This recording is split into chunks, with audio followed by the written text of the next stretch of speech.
Hands back down. Who hasn't heard of Travis Walton? Please leave. Okay, come on, you've got to have knowledge. Now, I ask these kind of questions because it gives me an idea on where to pitch the lecture, seriously, about what kind of level I'm dealing with in terms of your knowledge. So, nil for the lady on the front row, sorry. Don't want to point, I would never point you out, but the lady in the glasses on the front row has no knowledge. Don't worry, I won't embarrass you. Who has had to travel the furthest distance to get here? Anybody over 30 miles to get here today? 20 miles? Welcome to the 11th meeting of SUFON.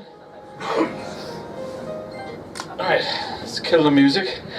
Alright, tonight we're very privileged to have the company of Mr. Gary Hesltine. Gary had his own personal UFO sighted in 1975. Six. Thank you. And this was to have a profound effect on his life. Is that right? Yes. Okay. Gary, like myself, is a retired police officer. He had a total of 22 years service. 24. And spent much of the time as a detective. 19 years. 19 years. So he's well used to interviewing people and recording statements. Now I'm sure, like myself, after this much experience, he clearly possesses good judgment as to whether he's being told the truth or being lied to. Now in 2002 he founded the Prufos database, which caters for serving and retired British police UFO sighting reports. He's the founder and editor of UFO Truth magazine and was the former editor of the online publication UFOmonthly.com, as well as the former co-editor of UFO Data magazine. Now in 2010, at Washington DC, he was presented with the Disclosure Award by Stephen Bassett's PRG Group, and in 2012 was awarded the Exopolitics Group Award. Yeah. He regularly gives talks and discussions worldwide on the subject of UFOs, and for many years he's been working closely with the retired Colonel Charles Holt to piece together Britain's most famous UFO case, which was the Rendlesham Forest incident of December 1980. Gary has undoubtedly become one of Britain's most renowned UFO investigators, and whilst he's probably used to giving talks at far larger venues than ours, I'm absolutely delighted that he has travelled so very far to be able to join us here this evening. So, without further ado, please give a warm SUFON welcome to Mr. Gary Hesltine. Thank you. Yay! Thank you. That's enough. What a lovely warm welcome. Carry on if you want. No, it was a lovely welcome, thank you very much. I do lecture all around the country. It's the first time I've ever lectured in Wales, so this is good for me. So it goes onto my CV of countries that I've now lectured in, which is about 15 now. So I'm pleased and honoured to be here in Swansea. On a serious note, as was mentioned, I had a childhood sighting when I was 16. You were right, for many years I put it out that I was 15. But then a chance meeting with my former best friend from school, who I hadn't seen in over 30 years, last year, when we got our heads together based around girlfriends of the time, he actually said, no, that was the summer of 76, when you were going out with this lady. So it wasn't 75, it was 76, August 76. Alright, so that's why it's changed, so you were right, and turned out to be wrong, but it wasn't you. Right, so basically, who am I? Now, as I asked in the kind of warm-up, there's quite a lot of you who've never heard of me or seen me before. So, in all seriousness, I'll give you a bit of background. Between 1983 and 1989, I was a Royal Air Force police officer, and I did predominantly 2/3 of that was spent what's called wire walking, what's called SD-814, guarding nuclear weapons. Okay, so just in relation to, just put your hands up if you've heard of the Rendlesham Forest incident. Well, that's quite a lot then, even the people who don't know me.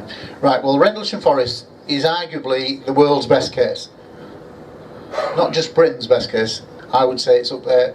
arguably the world's best case, because it happened over 3 consecutive nights, multiple military police officers, ground trace evidence, radar evidence, lots and lots of detail. But I'm not here to talk about that as such. But the job that they did, those US Air Force police officers, was the direct equivalent of what I did in the Royal Air Force Police. And in fact, at RAF Larbruck, where I served in Germany, the design of what was called in the RAF the supplementary storage area, which is the nuclear bunkers, is exactly the same layout as the what they called weapons storage area, WSA, that the term the Americans use for the nuclear bunkers. Exactly the same. And on my lecture on Rendlesham, I've got a photograph where I went back after the base closed, and I was allowed to go into this restricted area, which was one of, microwaved, alarmed fences, so many guns pointing at you, and I was just able to walk in and take some photographs. It was bizarre. But it's exactly the same design. So that was the 83 to 89, and then I joined the British Transport Police in 1989, and after 4 years became a detective, became qualified after 5 years, what's called a substantive detective, and was a detective constable for the rest of my career until I retired in 2013. So 24 years service, 19 years as a detective. I didn't want to go higher in the police because I didn't like the bureaucracy, the pettiness, and realistically I enjoyed interviewing people, suspects and witnesses, so I became a very specialised interviewer as time went on. That was my bag, as it were. So I was trained as high as you could go in interview, okay?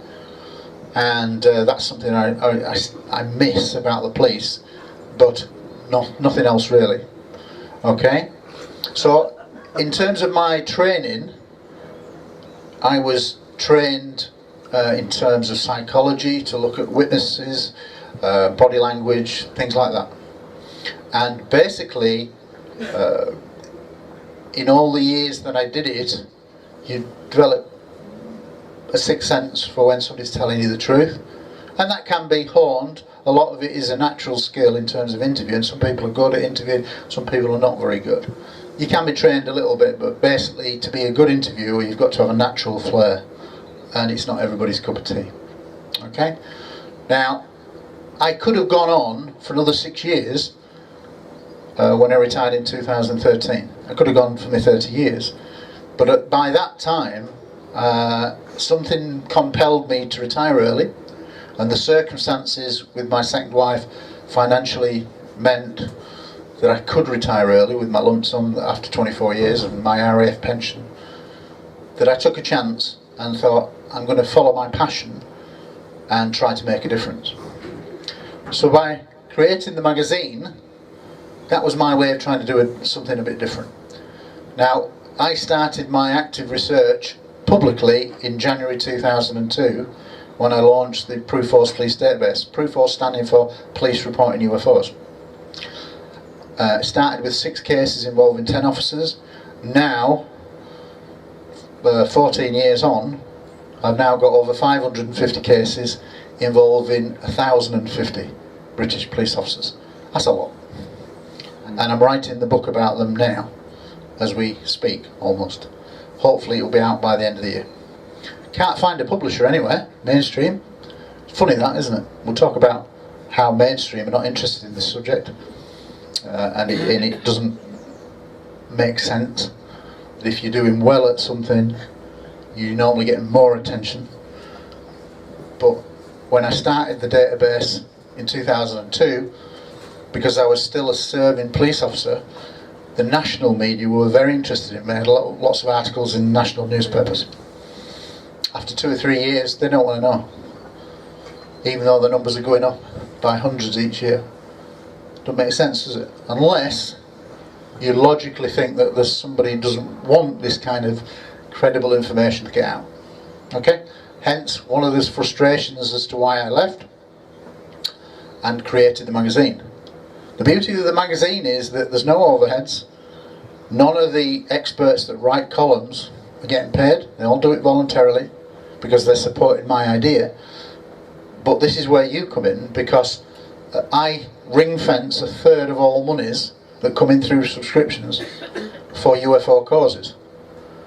Now initially that meant financing conferences, booking international flights for speakers and things like that, hotels.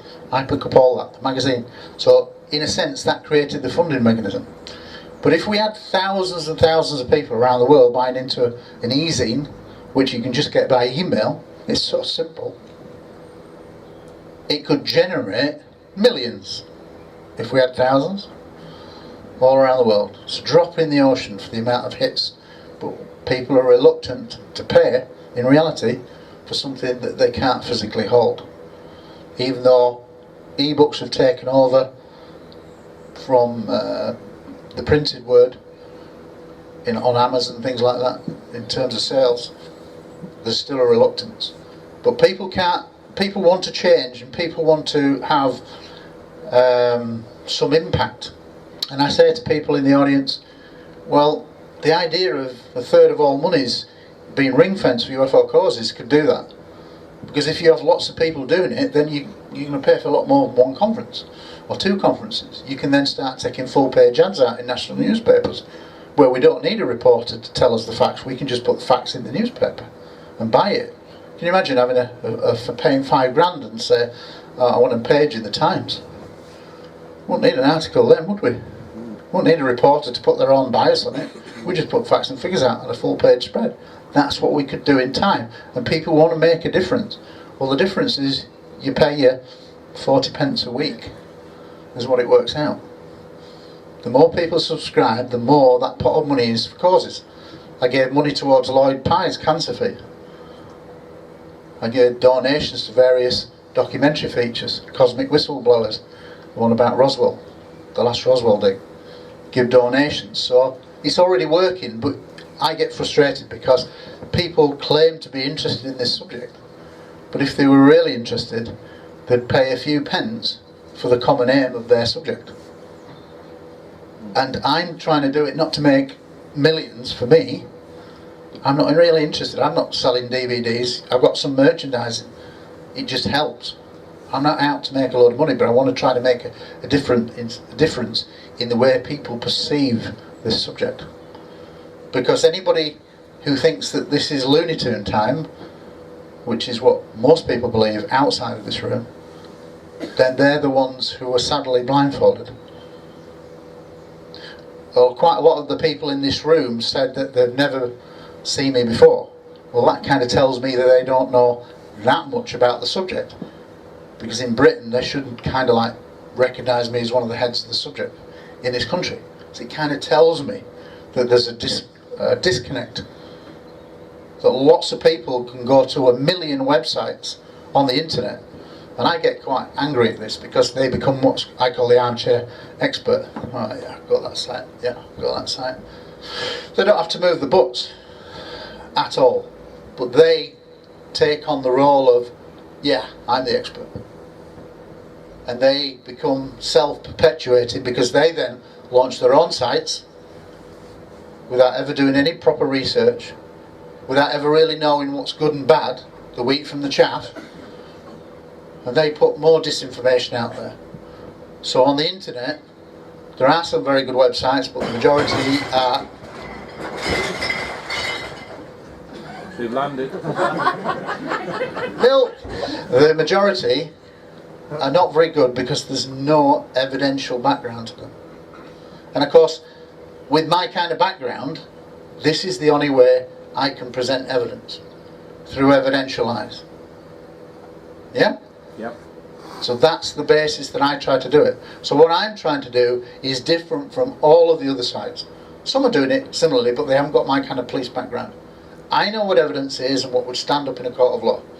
For example, and you'll back me up on this, if, for example, this is a former police officer, if he was driving home tonight and he'd had one too many drinks and he got pulled by the police, if it wasn't one of his mates who let him off, but basically, if he got pulled and they suspected he was drink driving, they'd ask him to do a breath test, an instant breath test, blow into this, correct? Yep.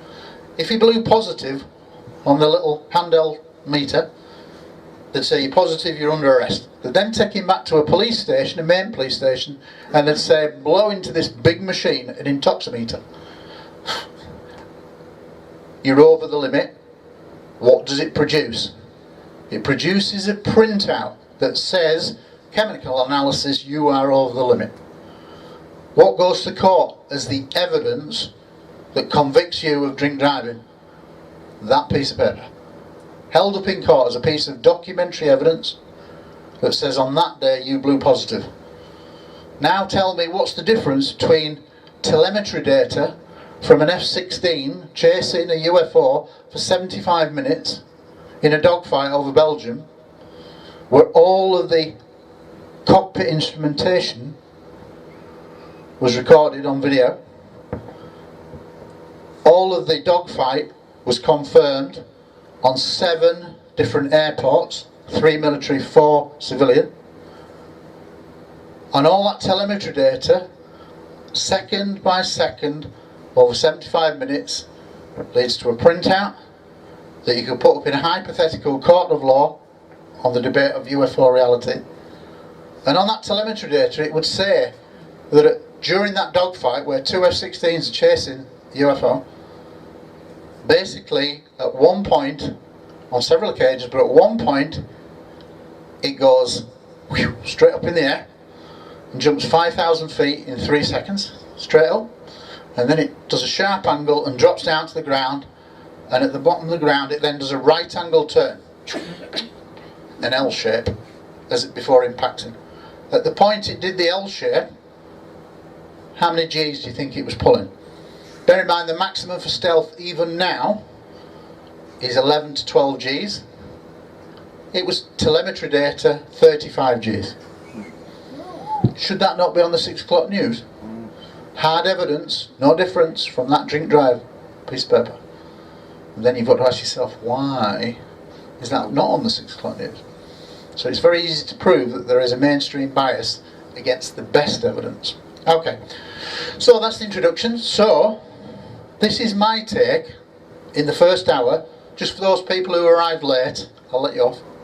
I'm sure you've had long journeys.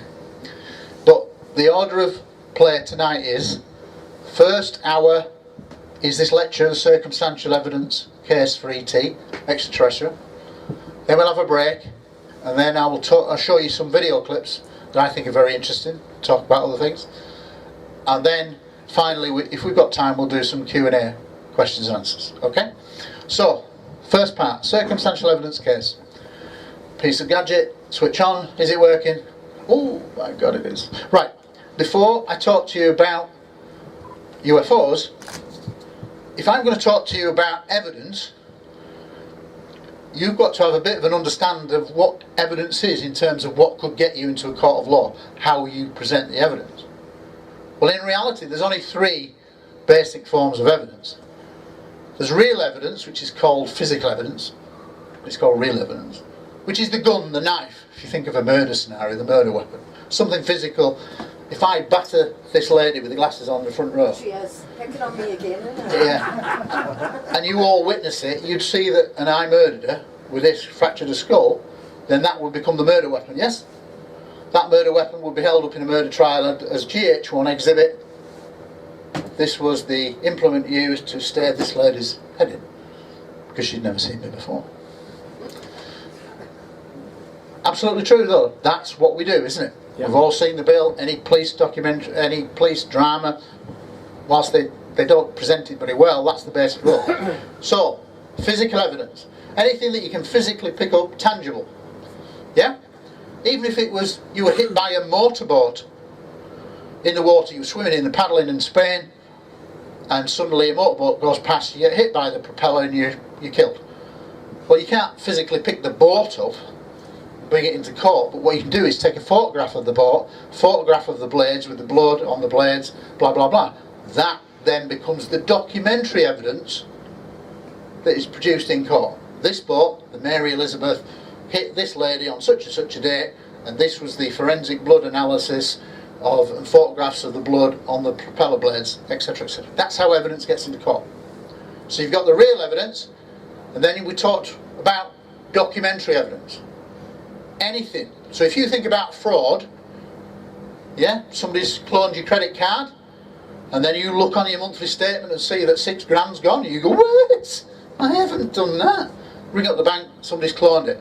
That produces a paper trail. That evidence is produced in court to get you your money back, because you didn't actually spend the £6,000. That's the nature. So physical evidence, documentary evidence, anything in written form, piece of paper. But the main thing that we have all around the world is down to witness testimony, which produces two things. If I go back to the stove in this lady's head in, just using it as an example, I always do this, pick on somebody in a nice way, but illustrate the point. If I walked over to this lady now, shoved that stand over her head, cracked her skull, she dies, bleeds to death in this room, I hope you sleep okay tonight. But basically, if that happened, what would likely happen? You'd all go, oh, what's he done? Somebody would probably wrestle me to the ground, arrest me, citizen's arrest, but she'd be dead. You'll have seen it. You become witnesses to a murder. Yes? Yeah. So what would happen? Police don't all come in and go, right, what did you see? What did you see? They do, but they never do it in a group. You're taken aside individually. Police officer, one-to-one. Tell me what you saw. So you get, say there's 50 people in this room, 50 different statements about what they saw. And each perception of what you saw will be slightly different. Perception is very strange, and the skeptics will say, oh, Chris French, have anybody seen me on telly with Chris French, the well-known skeptic? He didn't survive very well against me, but there you go. He will argue that, oh, it's just all UFOs, it's all people mistake and psychology, blah, blah, blah. But let's go back to our scenario now. You're all witnesses, but somebody in the back row will not see as much as somebody on the front row. Does that make sense? So your perception will be slightly different. But here's the thing with perception. When we take our 50 statements, you'll all give basically wide descriptions of me. Say if I'd just done it and I once stood in front of you, so you'd only see me briefly. Some would say I was black, some would say I was white, some would say I was 6 foot, some would say I was 6'3". That's the perception errors that we make. But you'd all say, I saw a man stand up and saw him hit this woman with something, and she fell to the floor, something like that. So if we think about it, whilst our perceptions may vary a great deal in terms of description, physical descriptions of a person, a place, some are good, some are bad, the general story that man hits lady on front row, she collapses, man runs off, me going out the back door kind of thing, the general story would be accurate from the 50 witnesses. But your perceptions in terms of personal descriptions may vary wildly. But this is what Chris French and the skeptics don't say, that the general story is accurate. And if you don't know the person sat next to you, then you're what's called independent witnesses. They're the best witnesses we can have, because you've no axe to grind. You just happen to be in the wrong place, wrong time, and you see something. Yeah? So if we get 50 people who don't know each other, who all brace somebody, then there's a pretty good case for me saying I'm up in court and I'm going to get found guilty of brain somebody. That's how we get evidences. But when we see something and we give a statement, do you write your statement to the police? No, you don't. Why? Not because you're not trusted, but because you don't know how to word it in the right way for the judge or the magistrate. So there are rules and protocols. So a police officer takes your statement, gets your details, story in rough, and then he writes it up, reads it back to you. Are you happy with that? If you are, sign that declaration. So your initial witness testimony then becomes documentary evidence because it's text transcribed into written form. And sometimes it's on audio, sometimes it's on video in certain circumstances. So can you see what I mean? Before I start talking to you about evidence, or what I think is evidence that would stand up in a court of law, I've got to tell you a little about what evidence is, because you're probably not aware of this. It's things that you don't even think about. Does that make sense? Yeah. Right, okay.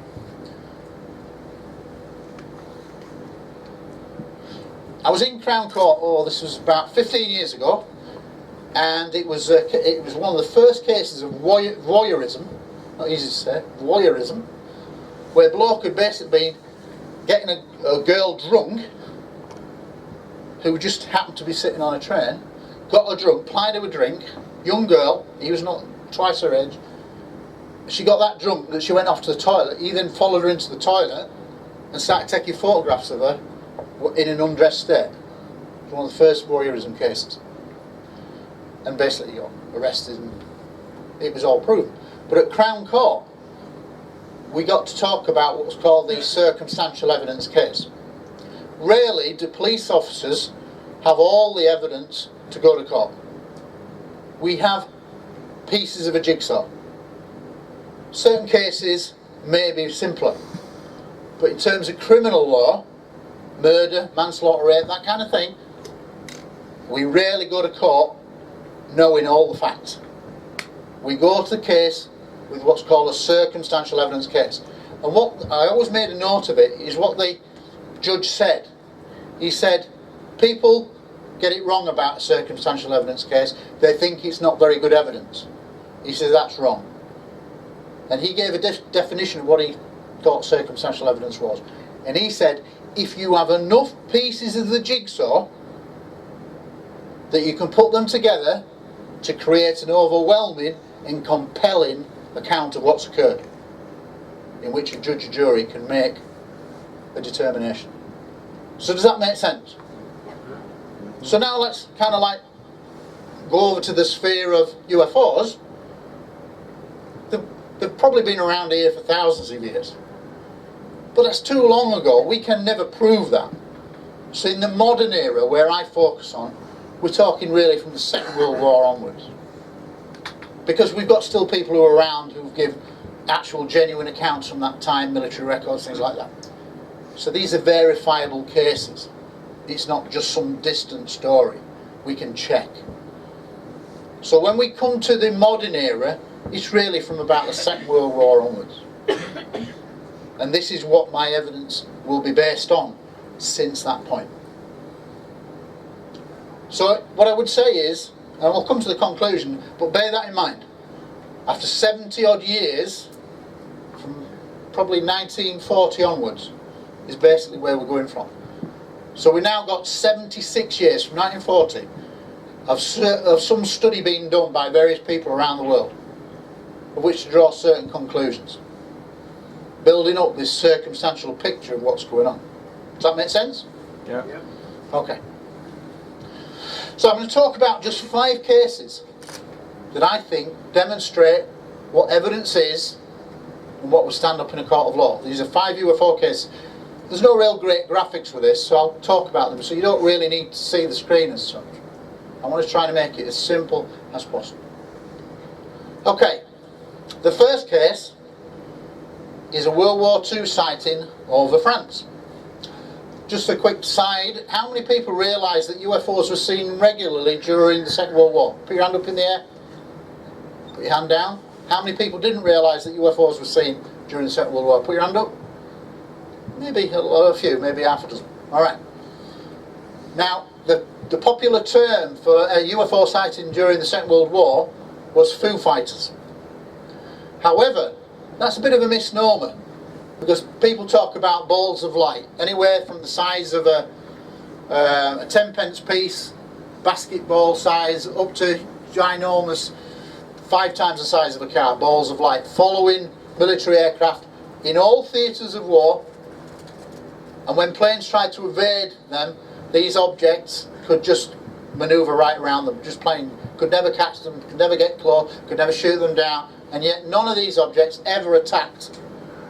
And genuinely, when the British first saw them, they thought it was a new German weapon.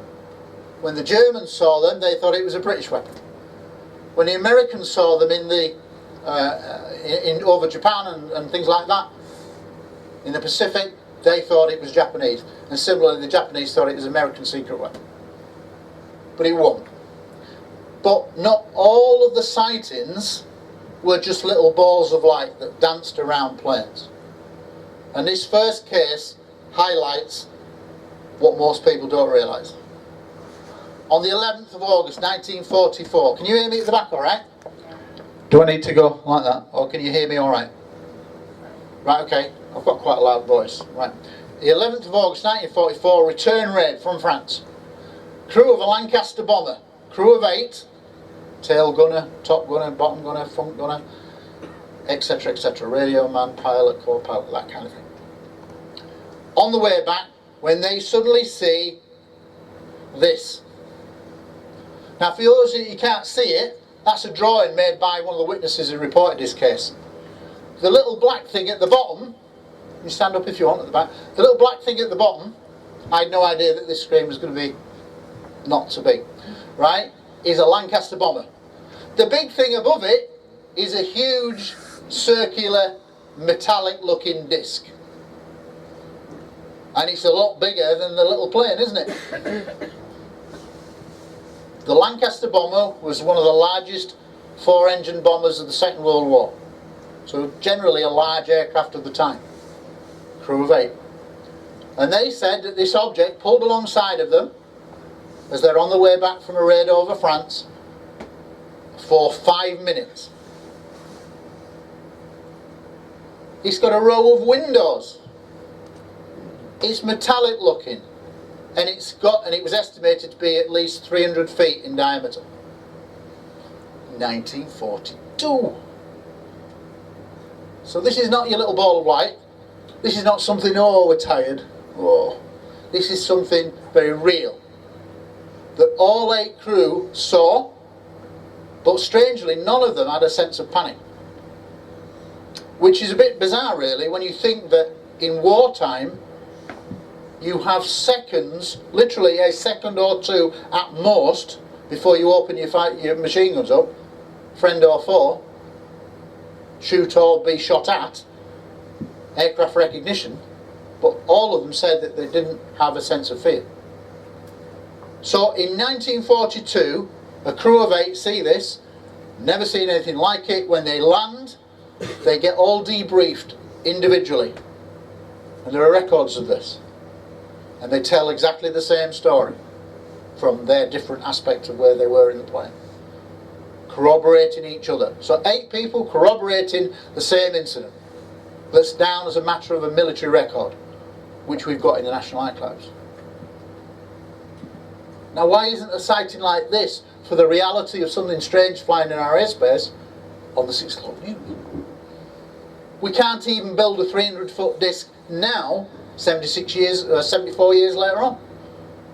Doesn't that tell you that there's something wrong about the way the media reports on this subject? You don't need to be rocket science to work this out. Makes no sense otherwise. Just makes no sense.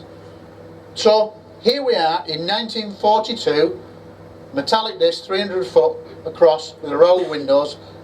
Let's go through a process of elimination as to what that object was. Was there any other 300-foot disc flying around by the Americans, Japanese? No? None. We can't even do it now. And what they said was after a few minutes it just went silently away, no noise, no air turbulence either as it shot by. Normally if an aircraft is that big and that close to you, it creates an air turbulence. Like a wash like it on the sea, a wave factor, nothing. So what in conventional terms have we got in 1942? And the answer is sweet naff all. And I always hark back to this case when people go talking about it's stealth. The stealth argument is undoubtedly true for some sightings. We have always had secret aircraft that some people will see, don't know what it is, they'll say it's a UFO. Perfectly fine. but it doesn't explain this. And what does a stealth aircraft do? It has a runway. It takes off on wheels. It goes up in the air, it goes straight. It's their radar invisible, but it's still real. And then it may drop a few bombs, might shoot at something, and then it lands on an airfield.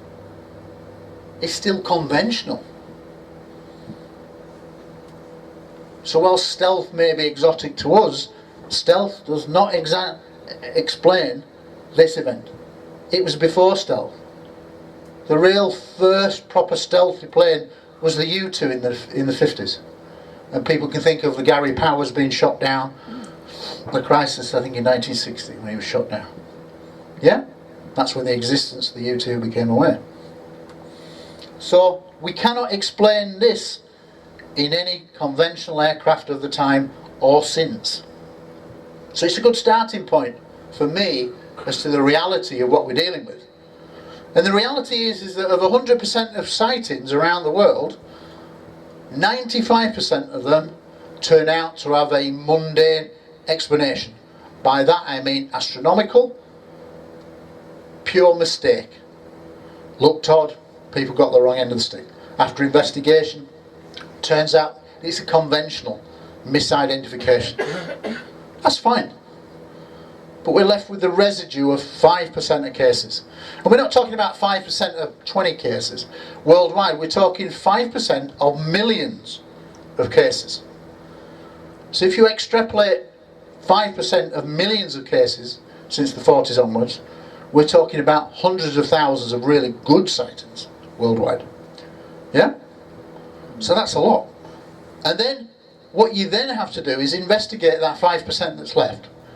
And when you investigate that 5%, you can rule out at least another 2%. So after investigation, it turns out it is a normal explanation, just in odd circumstances. But we are left with a hardcore of 3% of cases. Now if you were an investigative journalist and you were tasked with finding about UFOs, where would your start point be as to the reality or not? Would it be at the 100%, or would you start your investigation at the 3% unexplained? Logically, it should start at the 3%, would it not? Yeah. But no. The media start every time at 100%. That's a bit bizarre, isn't it? Would I go to court with my weakest evidence, or do you go to court with your best evidence? It's called the best evidence rule. You get your best evidence in court, not your weakest, because the weakest gets thrown out. But not when it comes to journalism. Investigative journalism starts every time at 100%, never at the 3%. And that's because they're working to different agendas, which we can talk about later. Alright? That's the reality. So, that should have been on the 6 o'clock news. Let me ask you a question. Have you ever seen the BBC or ITV, Channel 4, Channel 5 make a documentary that's been aired solely about Foo Fighters during the Second World War? No. Has there ever been a broadcast documentary on terrestrial TV in this country about Foo Fighters? When Laurence Olivier was doing his narration, World at War, were Foo Fighters ever mentioned? Do you not find that odd? We talk about how history, not just UFOs, is being manipulated. That the archaeology, some of the best evidence of our origins of man, are not being presented correctly in the media. We'll talk about that later. So, that's the first rung of my evidence that says, explain that in 1942. And you can't. There is no rational explanation, except one, that it didn't come from around here.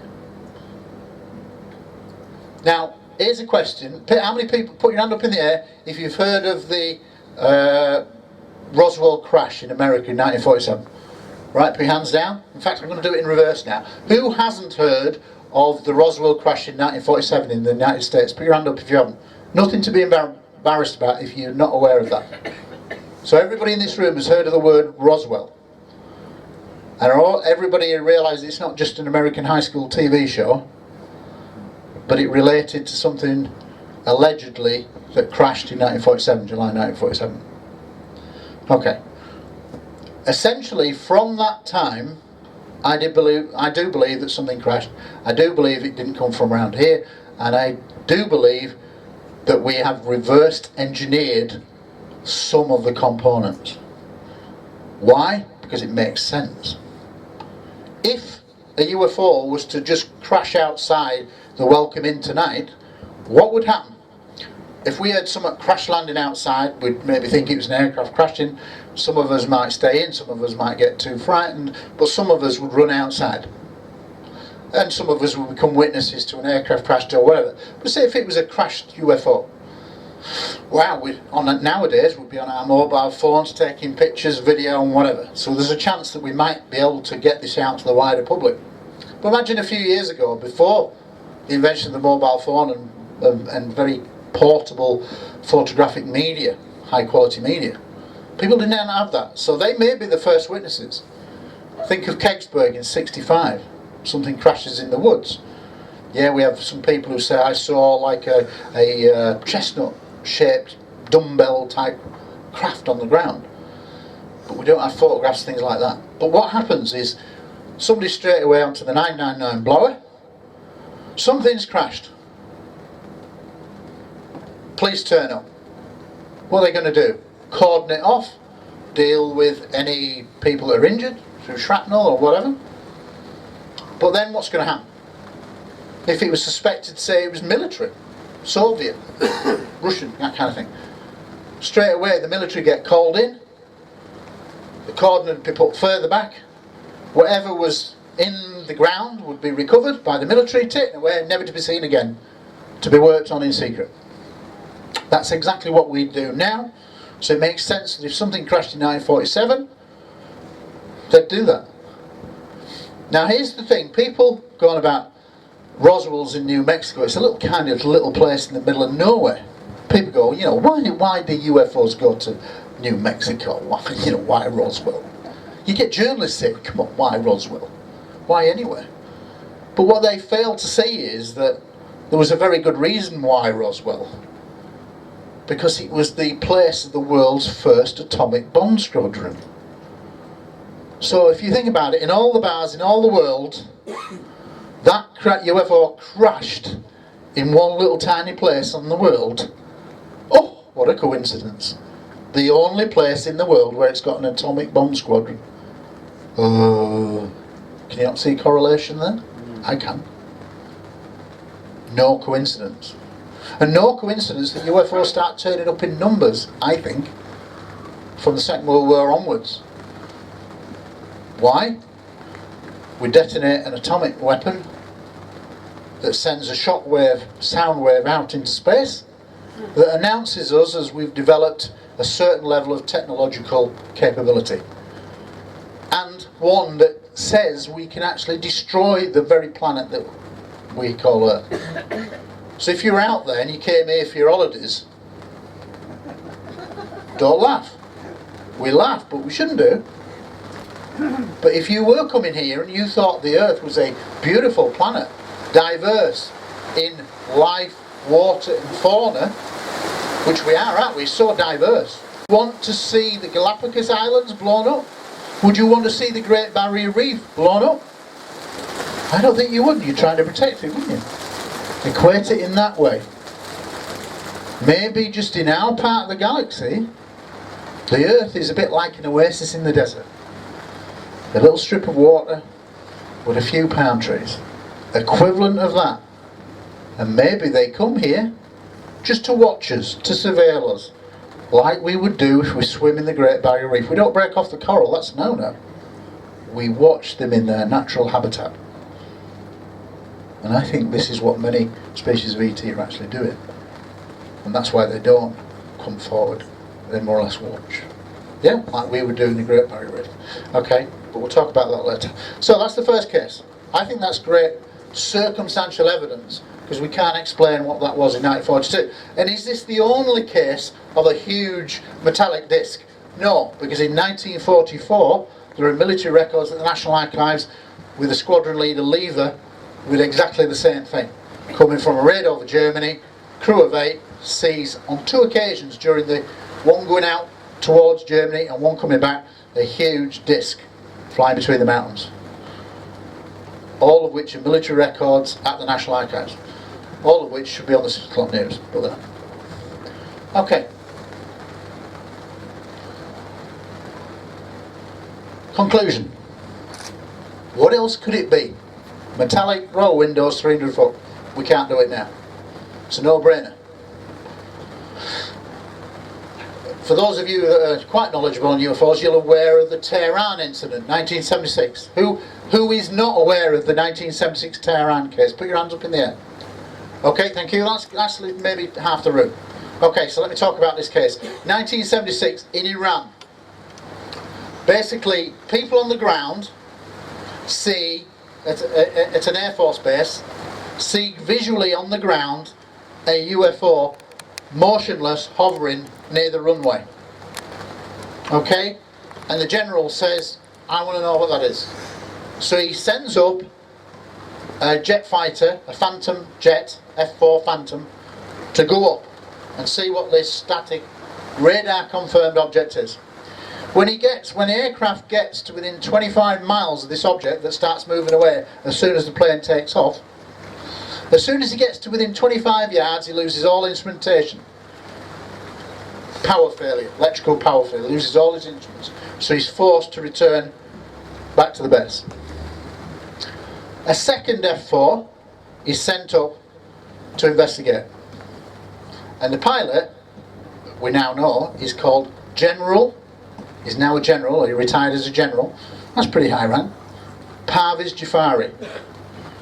So at the time he'd be like something like a flight lieutenant, mid-ranking, Air Force pilot. And he's sent up to investigate. And when he gets close, a strange thing happens. He sees this. That's the pilot, Lieutenant Parviz Jafari. It's not a great drawing, but what we can see on the right hand corner is the F-4 Phantom chasing what looked like a diamond shaped object. Well, actually, in the second half, I'll show you an interview with the pilot, Parviz Jafari. And he said the object was like diamond shaped and it was pulsing 4 repeat colours. 4 sequence all the time. When he started to get close to it, from the back of the object, a red object separated from it and shot towards him at high speed, collision course. He thought he was going to die. So a defensive manoeuvre by the UFO, being chased, it fires, releases a red object that shoots out on collision course. He has no time to get out of the way. He thinks he's going to die with a collision. Then at the last moment, it goes down the sight. He tries to fire at it in that split second when he sees it released towards him. His weapon systems jam. Surprise, surprise. So do we not have jamming mechanisms now in modern aircraft? Do we not take avoidance chaff? If there's a missile fired at it, they release chaff so that the missile gets directed towards the silver foil and blows up rather than the plane? Defensive manoeuvre. So, this red object comes towards him last minute, moves. He then sees the red object go back towards and merge with the main object. Merge. How many planes have we seen merge into another plane? How many objects can we release and remerge seamlessly back into an object? Can we do that now? No. This is 1976. All confirmed on radar. And then he sees a green object further on in the chase that goes straight down to the ground. Descends to the ground and lands. And it's so bright it lights up the whole area like daylight. They go back the next day, the object then just shoots off, gone in a blink. Can't get anywhere near it. Cut the long story short. They go back the next day to try to find where the object had landed, to see if there was any trace evidence. None. There was a farm nearby, and they said, "Did you hear anything?" "Oh, we just said we heard a noise, we just thought it was a thunderstorm." They didn't even look. Nothing was found. But all of this was ground confirmed initially from the air traffic control tower seeing the stationary object over the airfield. That then, as soon as they dispatch an F4, starts to go away. "Oh, I've been caught, we best get out." Think about it, what we would do, try to get away. Object goes, the first aircraft goes, power failure, has to return back to base. Second object almost dies, he thinks he's going to die when this red object comes towards him at collision speed. All of these are provable through documentation. There are military records in the public domain. The pilot and several of the people in the air traffic control tower have gone on record to confirm that this incident happened. The Americans produced a Defense Intelligence Agency report about the whole incident that went right up to the White House. Not that they're interested, obviously. Not that there's anything to this subject, but it went to the White House. You can see it on the CC list. Yeah? So this is a really credible case involving ground radar, airborne radar, ground visual, ground airborne visual radar. To say that this is a real thing manoeuvring in our airspace. That should have made the 6 o'clock news, shouldn't it? Didn't. Only people like me and researchers who've dug out these records, people before me, who've gone to the trouble to get freedom of information requests and got all this information. I've identified the pilot, I've interviewed the pilot. We'll see a clip in the second half where I'll show him being interviewed about it briefly. So this is an absolutely brilliant case. This is another credible piece of hardware that manoeuvres in a way. It's an unconventional shape diamond, pulsating 4 sequence colours, that releases an object that then is allowed to seamlessly merge back into it, releases another object down to the ground. There's nothing we can do now in the public domain that can do that. So if we rule out all the conventional answers, bear in mind, think of that 1942 case, we still haven't been able to explain that. So that sets the bar pretty high, that there was something flying in our airspace in 1942, doesn't it?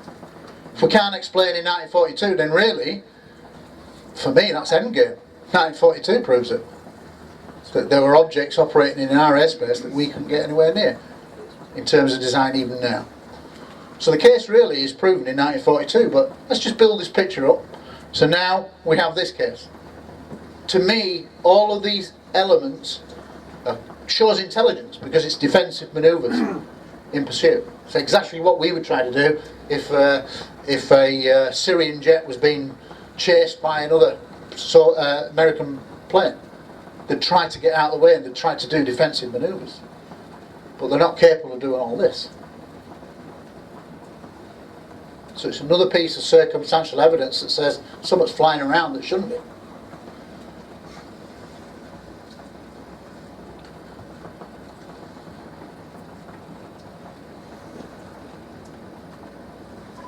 We talked about the Rendlesham Forest case briefly before some people came in. For 7 years I worked alongside Colonel Holt, Charles Holt, who in 1980 was the then deputy base commander. He was a lieutenant colonel at the time of the incident. And basically, cutting a long story short, over 3 successive nights, the 26th, the 25th into the 26th, the 26th into the 27th, the 27th into the 28th, 3 successive nights of UFO activity near this base. And it was a twin base complex leased from the RAF called Bentwaters and Woodbridge. 2 bases separated by a forest, Rendlesham Forest in the middle. Now, here's the real reason why this is of interest, and it's never really mentioned by any of the documentaries that are made. What was happening in 1980 of a, say, world defence issue?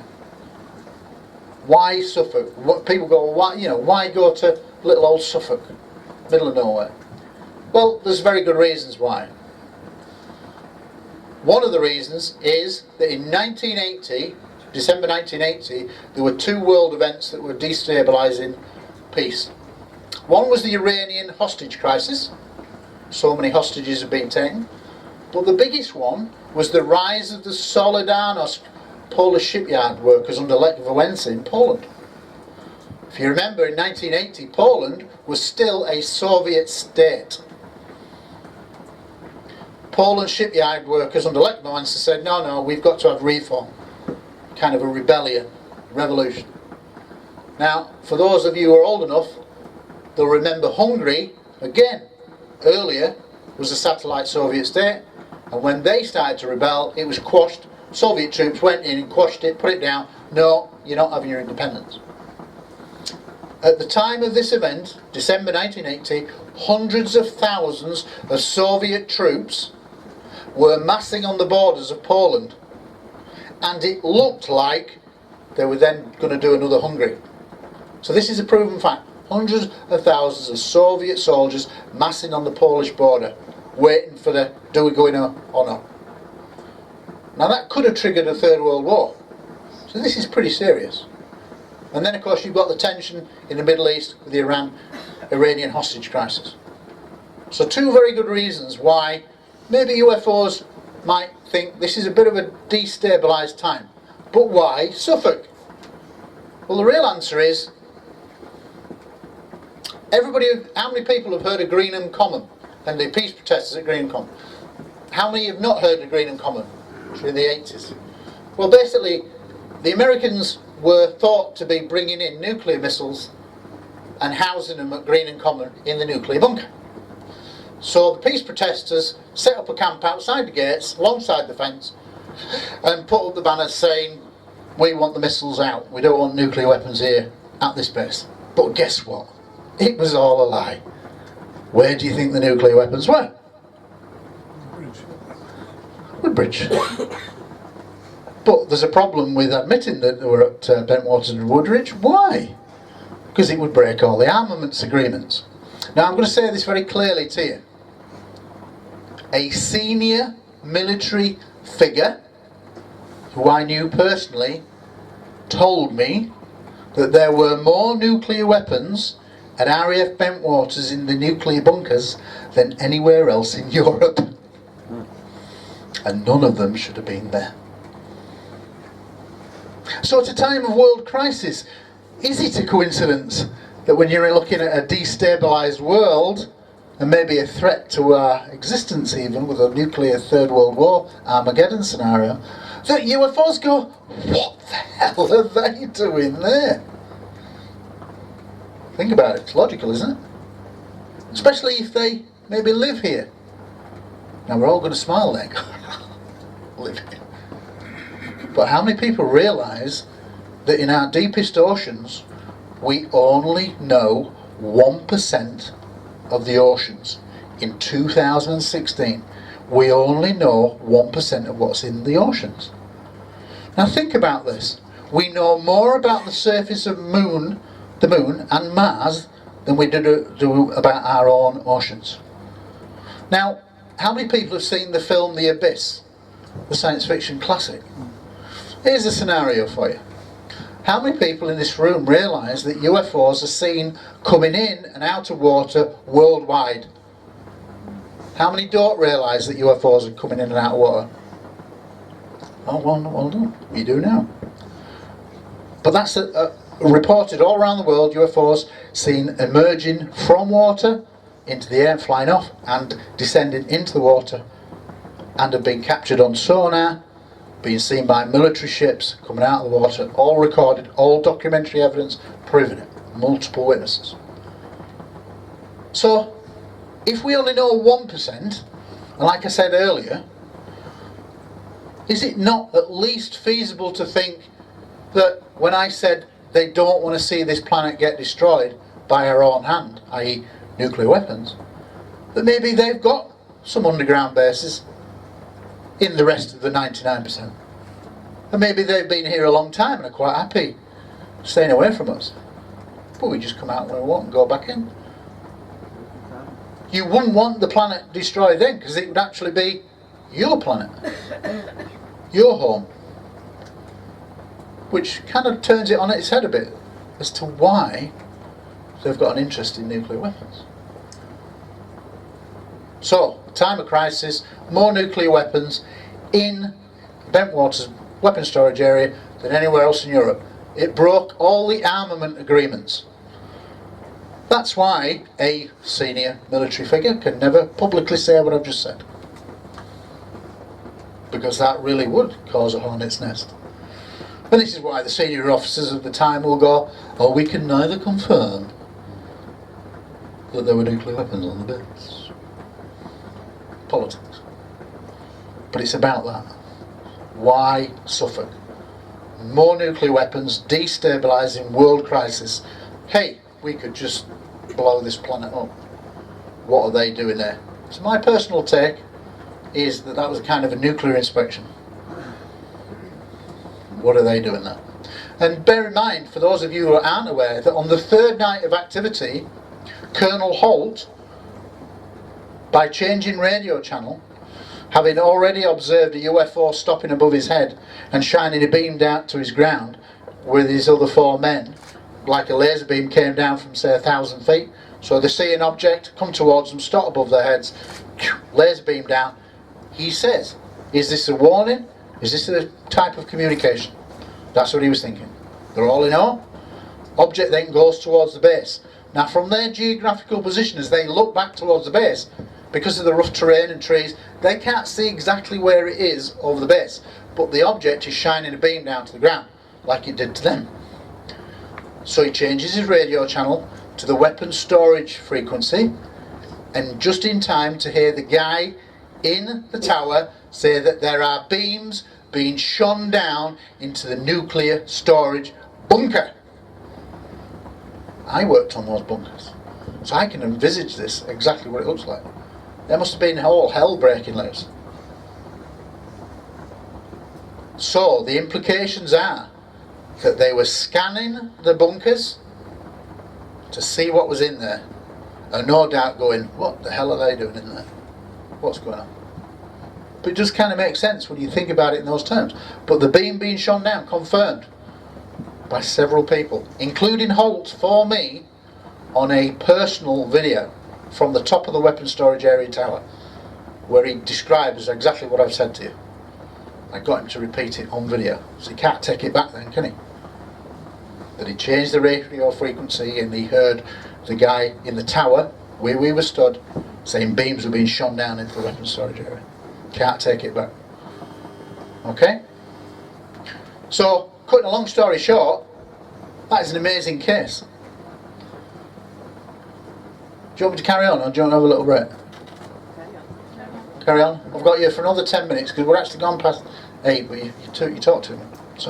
So basically, let's now look at, so this, for those of you that aren't aware, the News of the World now doesn't exist.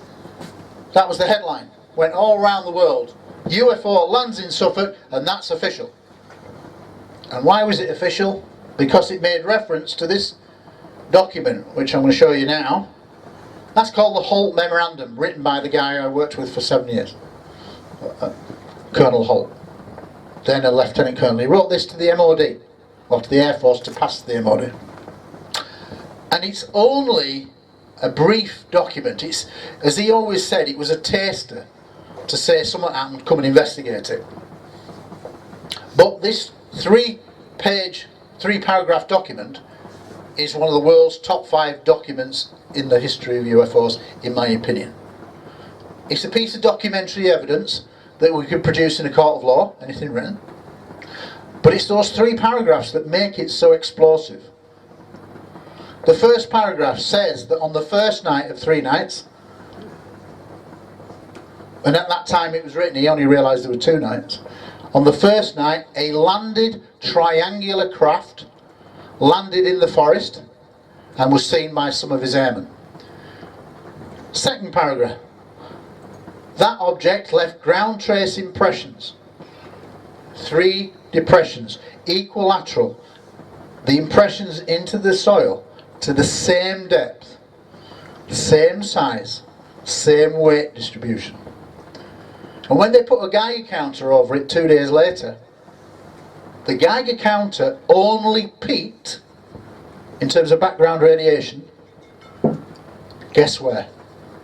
In each of the impressions in the ground, indentations. So a Geiger counter goes into the pod hole, as it was described, higher, 8 times higher than background radiation. Later confirmed by the even sceptical Nick Pope. For those of you who know Nick Pope, who works for the MOD. So again, we have a piece of paper corroborating the fact that it was 8 times higher than background radiation, but it only peaked in those 3 areas, and one area in the centre of the triangle. If you think of an object taking off, it might have a degree of blast. It's directly underneath it. If that takes off, spaceship kind of thing, that area there, directly under its backside, was an area there where it spiked. But only in the 3 indentations. And then the last paragraph is absolutely incredible. For the simple reason is, how often do you get a lieutenant colonel, extremely high rank, the deputy base commander of a frontline NATO base, saying I saw multiple UFOs himself, and putting pen to paper? That's a bit like the chief constable of Wales Police, South Wales Police, saying, yeah, I saw a UFO land in the forest yesterday. He's not going to do it, is he? Because he'd be crazy, he'd be losing his job. But this guy did. But it wasn't ever supposed to be public. In fact, nobody knew about this incident worldwide until October 1983, when the News of the World got hold of that document, the Holt Memorandum, that piece of paper. It was never meant to go public. In fact, Holt tried his best not to have it released, because he knew that if it did, his life would never be the same. And guess what? It was released, and his life was never the same. So he pretty good reasons for wanting to do that. So all in all, cutting a long story out, how many documents do we have in the public domain that you can take in a court of law, this hypothetical court of law, do UFOs exist, that we can say, oh, hang on a minute, we've got a landed triangular craft seen by airmen, multiple airmen, that leaves ground depressions, trace evidence in the ground, broken branches where it come down through the canopy of the trees, taken off, and also the deputy base commander of a nuclear base saw multiple UFOs himself. It doesn't happen very often, hence why it's such an important document. So that's another string to our bow. That's 3 out of 5. This is a diagram of the triangular craft. It was basically 3 metres by 3 metres. Not very big. It was like glass to the touch, and no machinery, no engines appeared to be either hovering or on legs. And there were some symbols on the side. This was a copy that he put in his pocketbook, Sergeant Penniston. Okay? That's Holt, my photograph of Holt, pointing to where the object sent a beam down in the field. That's the field. And guess what? In over 30 odd documentaries that he'd made worldwide with film crews, nobody had ever took him back to that field. Investigative journalists, don't you say retrace your steps? Show me where it happened, where the murder scene was? Bit odd that, isn't it? We talk about the media all night, because I've got good examples of where they manipulate. So, again, all very, very real. People gone on camera. For many years there were only 2 very brief radar traces. Okay? And people didn't really give them much credence. But about 7 years ago, Robert Hastings, who's an American, wrote a book called UFOs and Nukes. And if you haven't got it, I suggest you go buy it, because it's all to do with UFOs and nuclear weapons. Okay? And in that, he was able to get 2 witnesses to come forward. And guess what? These weren't police officers. These were air traffic controllers, a totally different department that you never see mentioned on any Rendlesham documentary. And they went public to say during that Christmas period they were on duty. They couldn't be specific as to the night, but they said over that Christmas period they saw multiple UFOs come over the base and were confirmed on the air traffic radar. So we totally have a totally brilliant corroboration now, not just from police officers who are tired, oh they didn't recognise the forest, oh they got frightened one night, they went outside, they got frightened. Oh yes, let's give them a machine gun, but they'll get frightened in the woods. Which is how the media would portray it, not in reality. So that's 3 out of 5. The fourth bit I've actually already touched upon in the warm-up. 2 F-16s on the night of the 31st of March 1990 chase a radar and visually confirmed UFO on the ground. Think of that Tehran case. UFO hovering over the military base. Air traffic controllers go, oh, what's that? Send up an interceptor, F-16s in this case, very top aircraft of the day, 1990. They chase it for 75 minutes. It's at night. They never get a visual. But all the time the telemetry data and radars confirmed it. So it was a visually seen before the pilots went up on the ground. So you've got a ground visual, air ground visual, ground radar visual, and then the pilots went up there and they're getting a visual on their radar, and all the telemetry data is being recorded on 7 different airports. 3 military and 4 civilian airports tracking this thing, and they're not the same radar. I'm not a radar expert, but they're all different types of heights, what they cover, what's included in the scheme of the radar pattern. All tracking the same object. All that telemetry data, at one point the object does a right angle turn and it pulls 35 Gs. The maximum for stealth now is 11 to 12.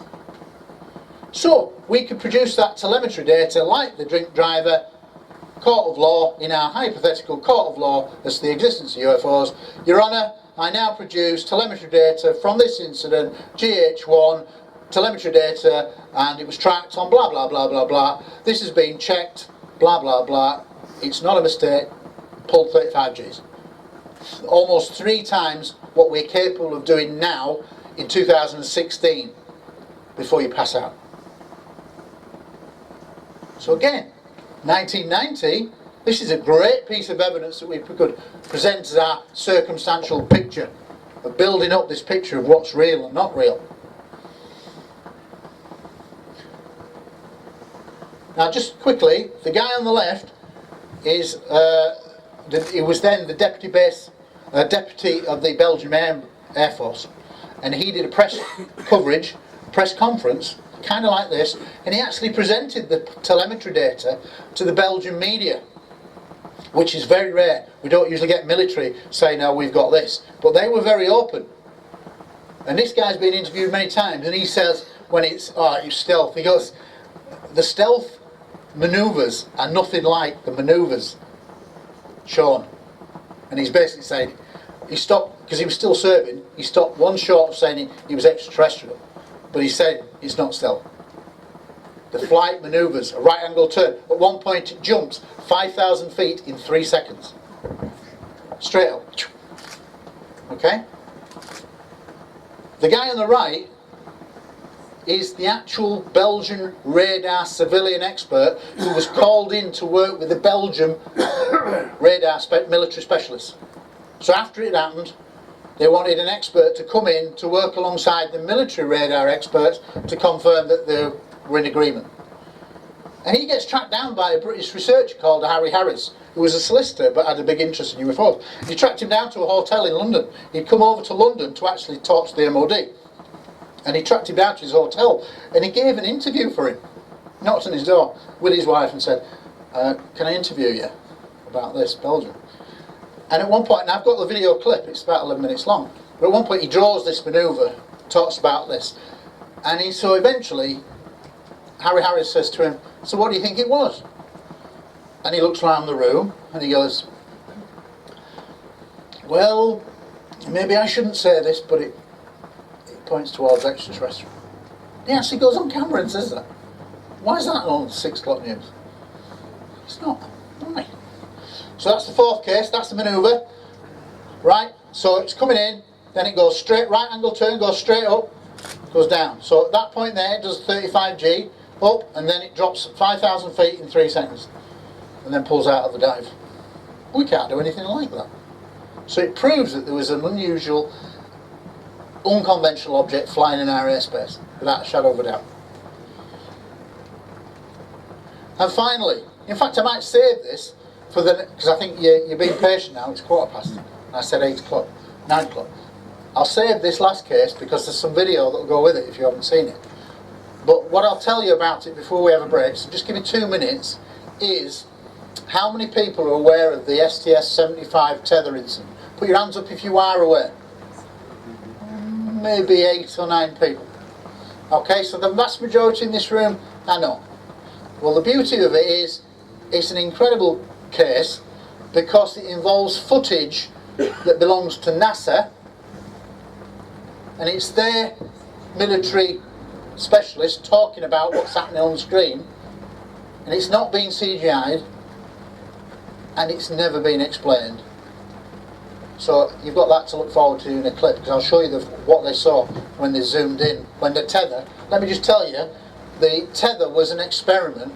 The shuttle released a satellite device, and what it was going to do, it released a cable that was 12 miles long, and it was just going to roll out like a long ruler, and then they were going to put an electrical charge once it fully rolled out, just to see how it operated in space, basically. And that's the extent of my knowledge on it. But what happened was, as it got part of the way out, the electrical cable, for whatever reason, snapped. So it basically drifted away, and if you like a rubber band and it snaps, it'll all curl up. Well, that's exactly what happened. The tether, this 12-mile long piece of rope for all intents and purposes, snapped away, coiled up, and then as it drifted away from the shuttle, it then began to unpeel and go straight again. And eventually, when they zoom in on it, it's back to like a ruler. And they zoom in, and it's NASA's footage. And we'll see what we see in the second half. Okay? It's going to stretch out for 12 miles. They're going to put electricity through it for some weird reason. I'm not a scientist. The coil breaks unexpectedly. It curls up and it drifts off into space. So if you could imagine you're in mission control, they're going to be saying, yes, it's going to plan. Oh, something's happened, and it's coiling away, and they're just filming it from the shuttle with a voice commander describing what he's watching. So this is NASA transmission. This is nothing to do with CGI. This is nothing to do with us. This is a NASA transmission as it drifts off into space. Now the video will come later. I'm just going to tell you about the case. Okay? So, that's more or less what I said. And the astronaut who does the commentary is Claude Nicolier, and he's basically giving a running commentary as the coil drifts off into space. NASA footage, NASA commentary. Now, as I said, eventually from the coil it starts to spread out into a long ruler, 12 miles long, and for whatever reason it seems to attract light. So as they zoom in, if you can imagine looking at a ruler, you just got a long tube, but in reality that is 12 miles long, and the coil is unravelled and is stretched out.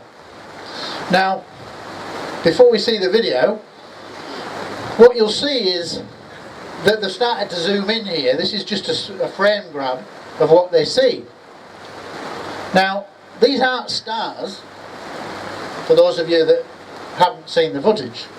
As they zoom in, they see thousands of objects in the vicinity of this 12-mile long object. And it's akin to looking at pond life. You know, you ever looked in a pond and there's little wormy things flying around, little tiny things? Well, it's exactly like that, but this is in space, NASA footage with a NASA commentary.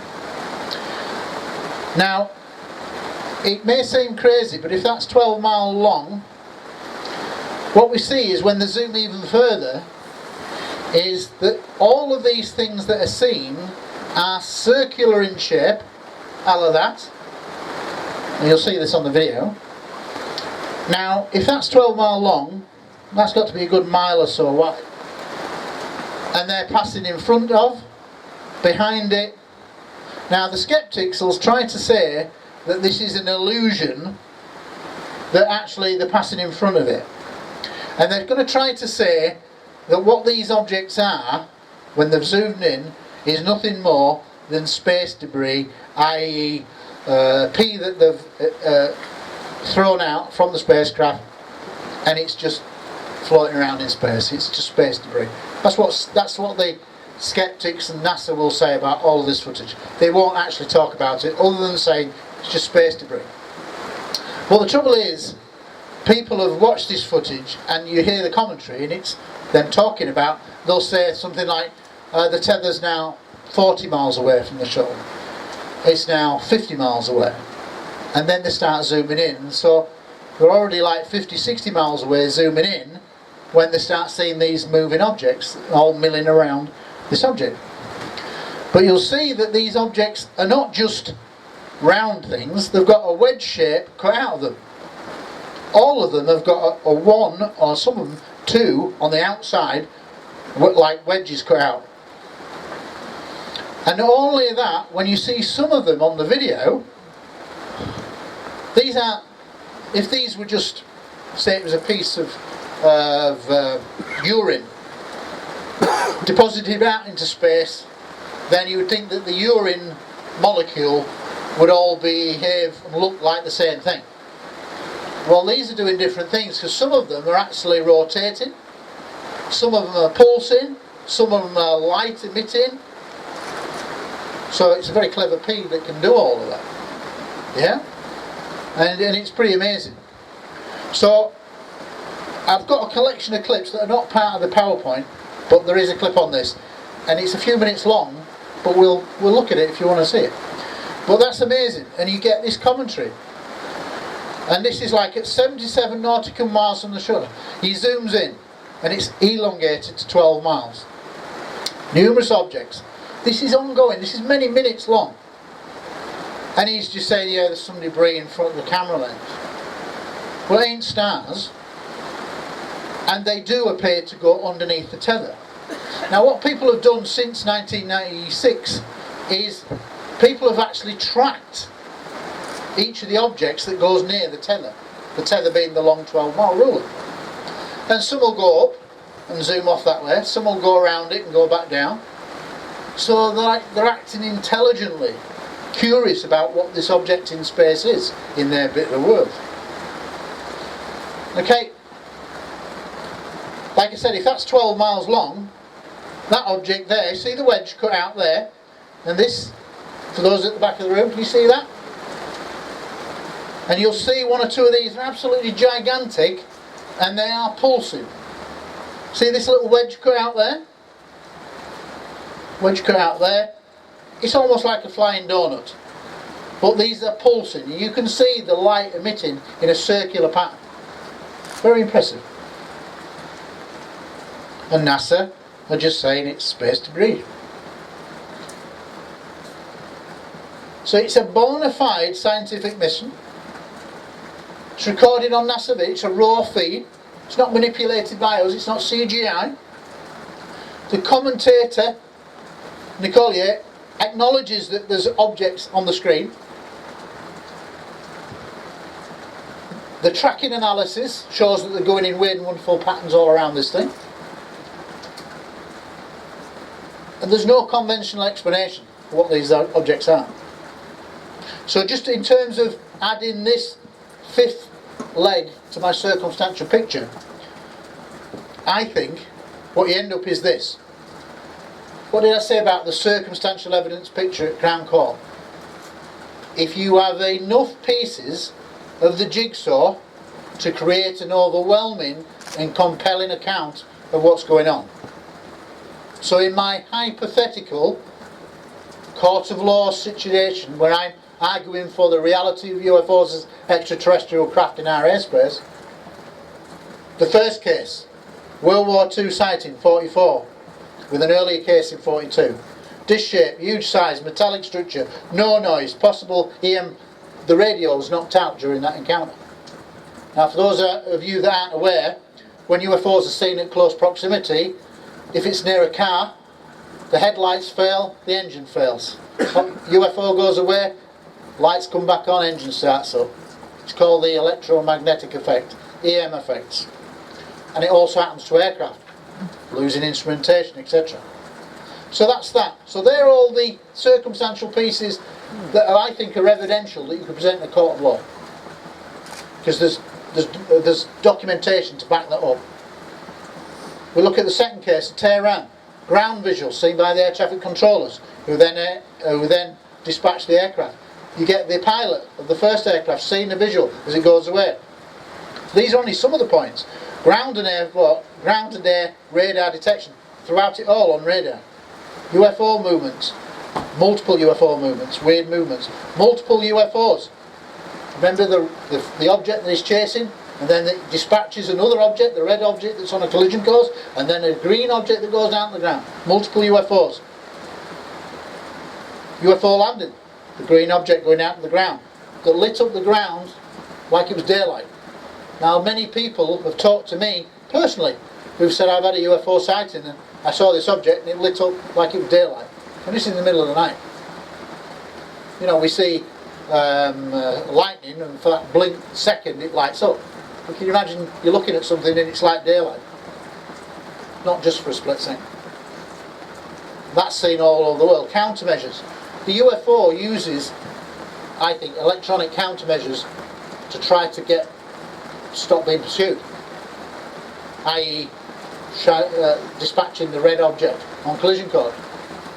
That's a countermeasure. Get away from me. Then we go to the Belgium sighting. 75-minute dogfight. 2 F-16s had already been seen visually on the ground by the air traffic controllers. They're dispatched. They don't get a visual, but all the telemetry data and radar is confirmed on 7 radar. Different types of radar. At one point they get lock-ons, weapon lock-ons. But the object breaks the weapon lock-ons. Objects aren't, once you've got a lock-on, you can't really supposed to break it in conventional terms.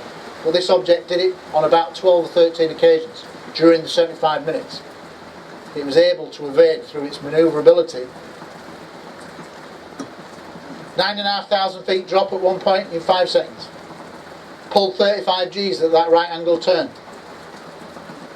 Multiple aircraft. So there were 2 people in the F4 Phantom.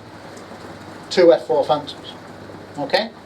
Then we look at Rendlesham Forest. These are evidential points that you can put in a court of law. We've got a landed vehicle, triangular. We've got documentary evidence that proves it. Multiple witnesses. Trace evidence, the ground depressions, background radiation. All equilateral, triangle. There were broken branches. And through a latent heat was discovered on a star scope, which is like, it shows latent heat, like on the infrared, and it showed that where the object had punched through the canopy of trees, had broken some branches off, there was some residue on the side of the trees that was like illuminated under the star scope. Now, either it was punching down or punching up. I think it was probably punching up out the area. But either way, it was recorded. Unconventional flight characteristics.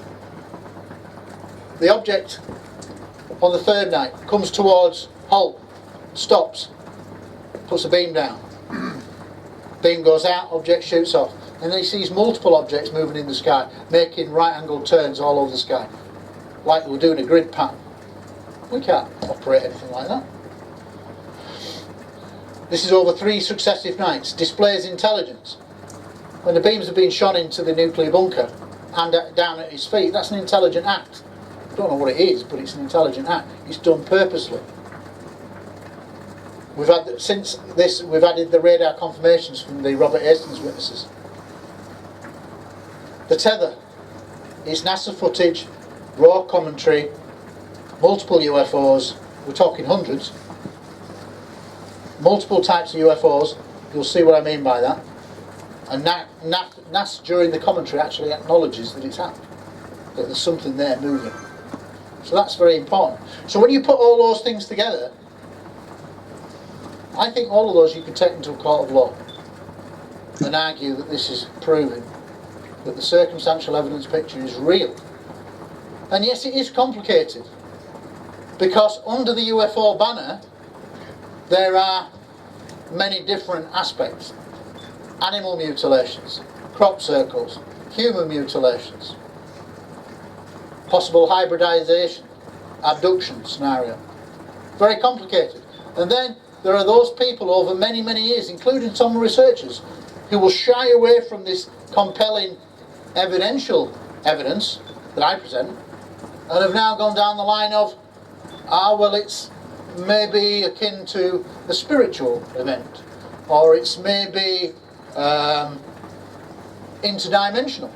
Now, a few years ago that would have sounded stupid, but we're now finding through quantum physics that scientists, mainstream scientists, are basically saying there are probably multi-universes all operating at the same time. It's beyond something I can comprehend, but that's what they're saying. And the God particle, the Higgs boson, and the CERN, and doing all that, they're basically saying that there are probably multiple parallel universes. Quite what's in them, I don't know, but they are now accepted through quantum physics that there may well be many different dimensions.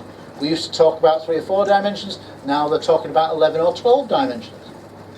Things that are beyond me, but mainstream science is saying is theoretically possible.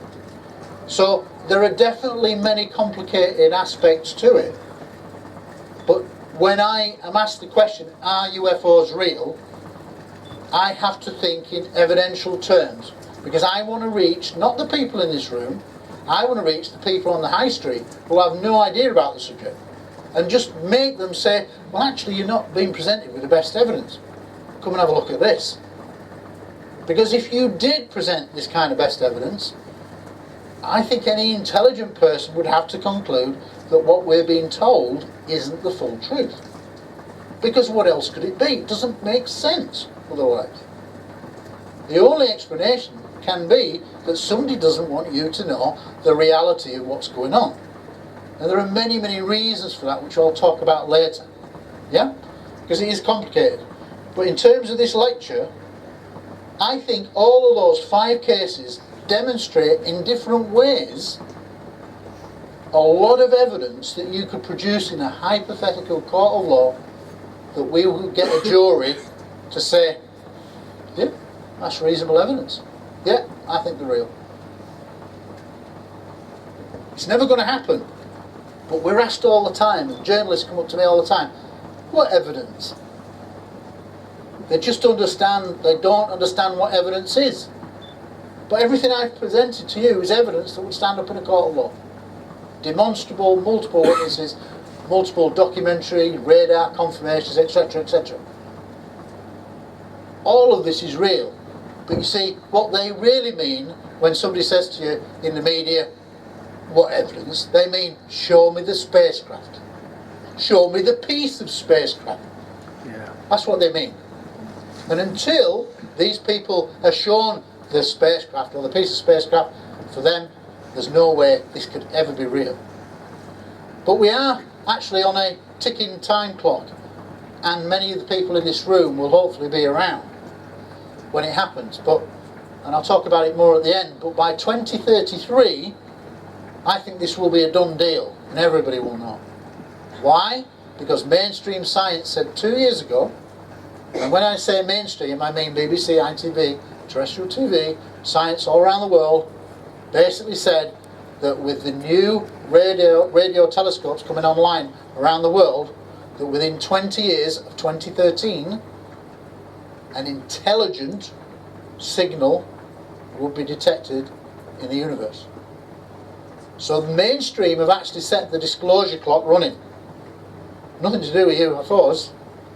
They have said that within 20 years, mainstream astronomers through new radio telescopes are going to get an intelligent signal. So at the furthest, using that equation, we've got 2033. So a lot of the people in this room will hopefully, all of you hopefully, be here in 2033. And if we are, the whole world is going to have to gear up to one hell of a shock. Because the people in this room are to be applauded. Your blinkers have been raised a little. So you're actually having an open mind to come and listen to some guy like me telling you about supposed evidence. The real blinkers on for most of the people out there who subliminally have been told for the last 60 odd years that there is nothing to this subject, who go around their lives thinking we're all crazy. And that's fine, because they don't know any different. And they have been given a subliminal message through TV, radio, newspapers, books since 1953. Does anybody know what happened in 1953 to shape our legacy on UFOs? All the world. No, something actually real that happened in 1953. In 1953, the CIA, American CIA,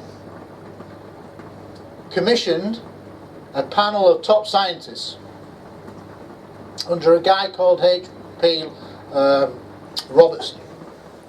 Top scientists of the day to come together, and their mission was to, and it's all down in documentation that's been released since, it's not classified anymore, it was secret for a long time, it's now declassified, and it basically says that in 1953 we get all these scientists together and we are going to work to strip the aura of flying saucers, which was the term of the day in the 50s, and we are going to debunk this subject by working with the media. So in 1953, whilst there was some secrecy before, that was the final nail in the coffin. American led, and we always follow America's lead because of our special relationship. America is the most secret government in the world on UFOs. It owns the subject worldwide, apart from maybe Russia and China. Whenever a sighting takes place anywhere around the world that's a good one, the Americans turn up. Almost certainly they do have crashed, recovered UFOs, and there is a really good, strong case to say that they've been able to re-engineer, back-engineer some of the hardware, and they might have equivalent of what we now see as man-made UFOs. But not in the numbers that they talk about. Most are ET, but I think we probably do have some man-made UFOs based on reversed, engineered, crashed alien technology. Because that's what we try to do. Makes sense, we try to make it work. And people talk about Roswell, and there's an offshoot from that is, people talk about the transistors of the 50s and radios, big transistors, and then suddenly, literally just 20 years later, we've got the first microchip. That's seen under a microscope, and there's all little moving parts. We made a massive jump in technology. People say that the circuit board came from Roswell. People say that night vision equipment, reverse engineered from Roswell. People say fibre optics, and we have those nice lights that go around, change colour, light stem, fibre optics came from crashed UFO technology. People say that Kevlar armament came from reverse engineering. I don't know for certain, but it would make sense that if we did have a crash, we would try to make parts of it work. And what they do, and this has been acknowledged by many military people, is it's what's called special access. And basically what they would do is take a piece of hardware that was crashed, and they'd give it to one major industrial corporation and say, try to make that bit work. Then they go to another different type and say, try to make that work. All done independent of each other, none of them knowing where this piece of hardware came from, just told it's secret technology, trying to make it work, and they're probably all thinking, oh, it's Soviet or whatever. Sooner or later they're going to get some success, and from that we start to re-engineer. Special access programs, being widely acknowledged by military whistleblowers. Special access programs. Black budgets, we're all aware of that. Yeah? So going back to this, before I start showing you some video clips, when I, as a former detective, put all this together, I think it's overwhelming, compelling, that these best types of evidence, just to 5 cases, would be enough to convince me and a jury that some UFOs, I repeat some, are actual machines operating with intelligence. Yeah? Okay, so thank you for that. I don't want a round of applause to because it's thank you. Right, so let's come out of that and let's go into some fun bits. Okay. Can I do them in any random order? Oh, and by the way, have you got sound attached to this? You sure? Yeah. That's a lot. Do you want to put money on this? Oh, on the projector. Am I going to get sound now? It doesn't matter when we come to the tether. But this is the Teheranian incident. This is... Yeah, you probably know sound. But basically, this was a panel. Yeah? Oh, it's off at the moment. Yeah. Let's see if it will come on. No, I don't think you've probably got sound. But this is the actual pilot who got in that dogfight where the red object comes at him and he's a general now, retired as a general. How many generals go on record? He was a top military pilot. And that's him giving his testimony at the Washington Press Club in Washington DC. Now the National Press Club is 2 blocks short of the White House. It's very close to it, and I've appeared and spoken there twice at the same podium. So this is really a serious place. And this was, I think, probably in about 2006. He gave his testimony on video to the press. Doesn't make front page news. Might make page 19, and they won't go to him. They'll go to somebody who's less famous, lesser well known. They don't present the best evidence, and it's hidden away in the middle of the paper in a little article. That's how they do it. But that's Parviz Jafari. So a real person can stand up in a court of law and tell us about that case directly.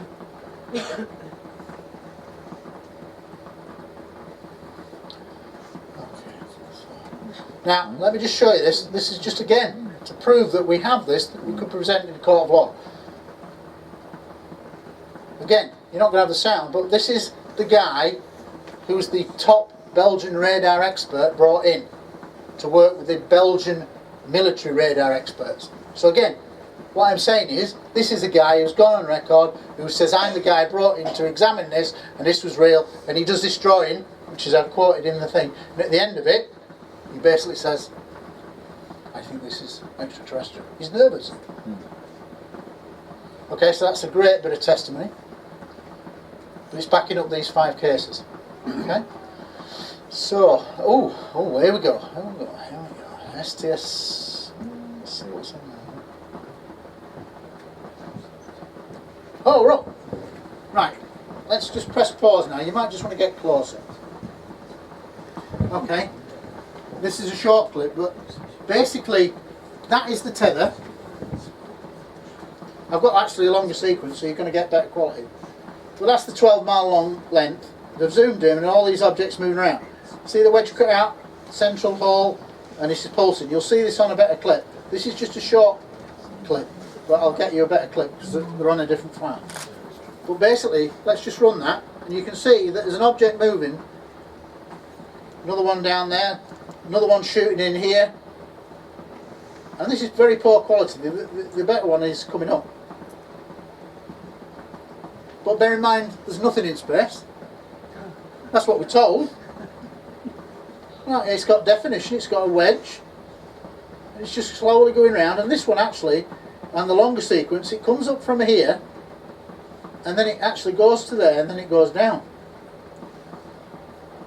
But you'll see, now this is just on a sequence, but that's one of the objects, but it'll get better. So bear in mind, there's nothing out in space, there's nothing out there. I saw things moving.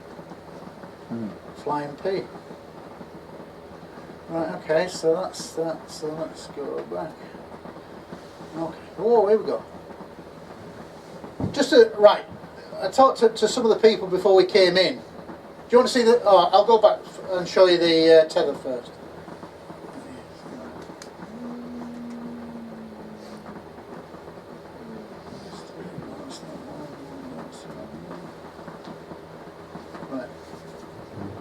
Let me just show you from space clips. Right, forget you don't need the commentary. This is from STS-48 shuttle mission, and that's not it. This is just the lead up. But what you're going to get is an object that does like a right angle turn in space. Right? So all of these objects are actually just outside the Earth's atmosphere. Many of them are moving. You see that? You're going to see it again. They think that this is, you know, when they did Reagan wanted to do his Star Wars program, they reckon that a lot of that was to do with UFOs. Watch again. There's an object there. There's a flash from the ground, and then it's going to do a right angle turn out into space. And then the flash comes up. They reckon that was the Star Wars, Ronald Reagan Star Wars program. So what can do right angle turn? They try to say that that's just P floating in space. It's just a rocket engine, but this is miles away. Right, so that's another little clip.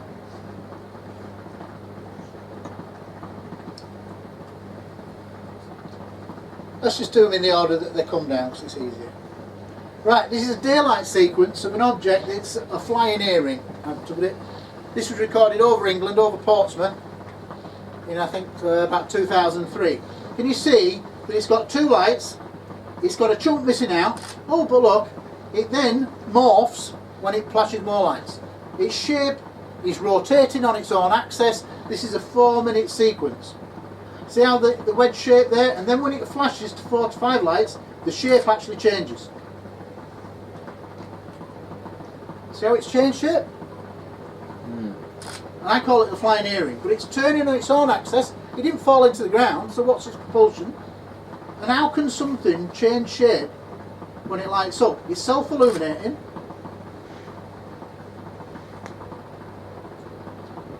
I think that's amazing. That's a 4-minute sequence. Why ain't that on the 6 o'clock news? Why ain't just science saying, oh, that's interesting, that. Let's find out what it is. But nobody ever does. Right, talk about night vision.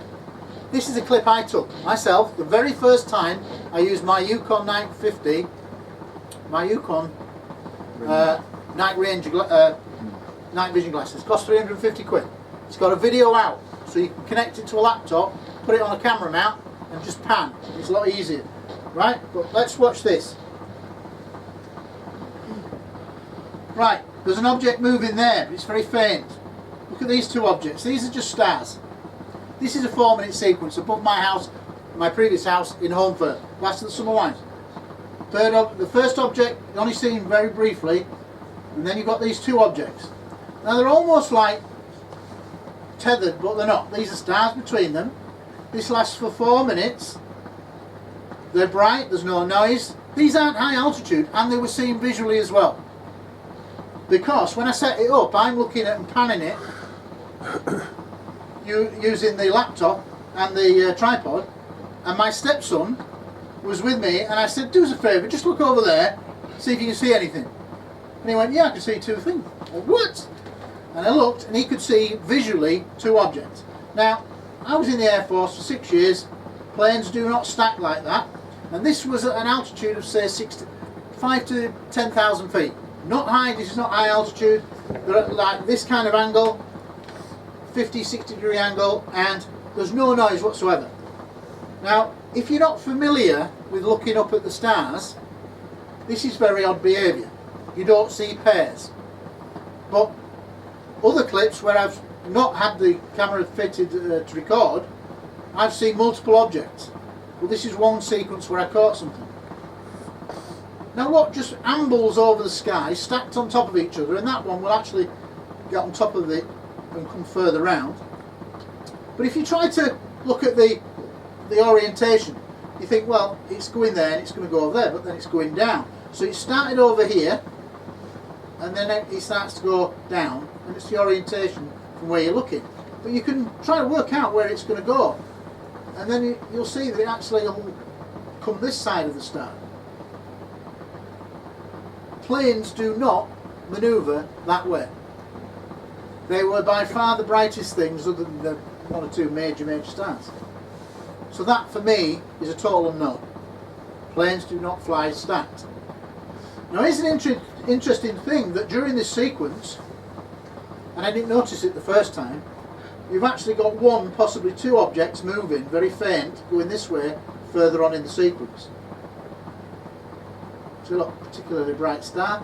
See how that's now got more stacked? Now, if you're used to seeing things, there's no cloud whatsoever, but they've lost some of their dimness. Now you can say, well, they're moving further away. But the other stars are not losing anything, and they don't seem to be going away from you as such. Now what UFOs often do is suddenly just blink out, gone. And what happens after 4 minutes is this, blinks out, gone, blinks out, gone. Now this is not a lantern. Lanterns are completely different. They burn from the bottom, they flicker, and then they die out and fall to the ground.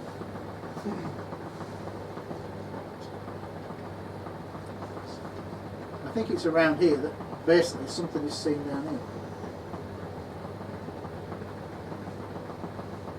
But you see how they've now, its position was there, and it's now almost directly on top. And then that one will fade out at the end of the sequence, and then a few seconds left, that one will fade out. Fading, fading. Gone.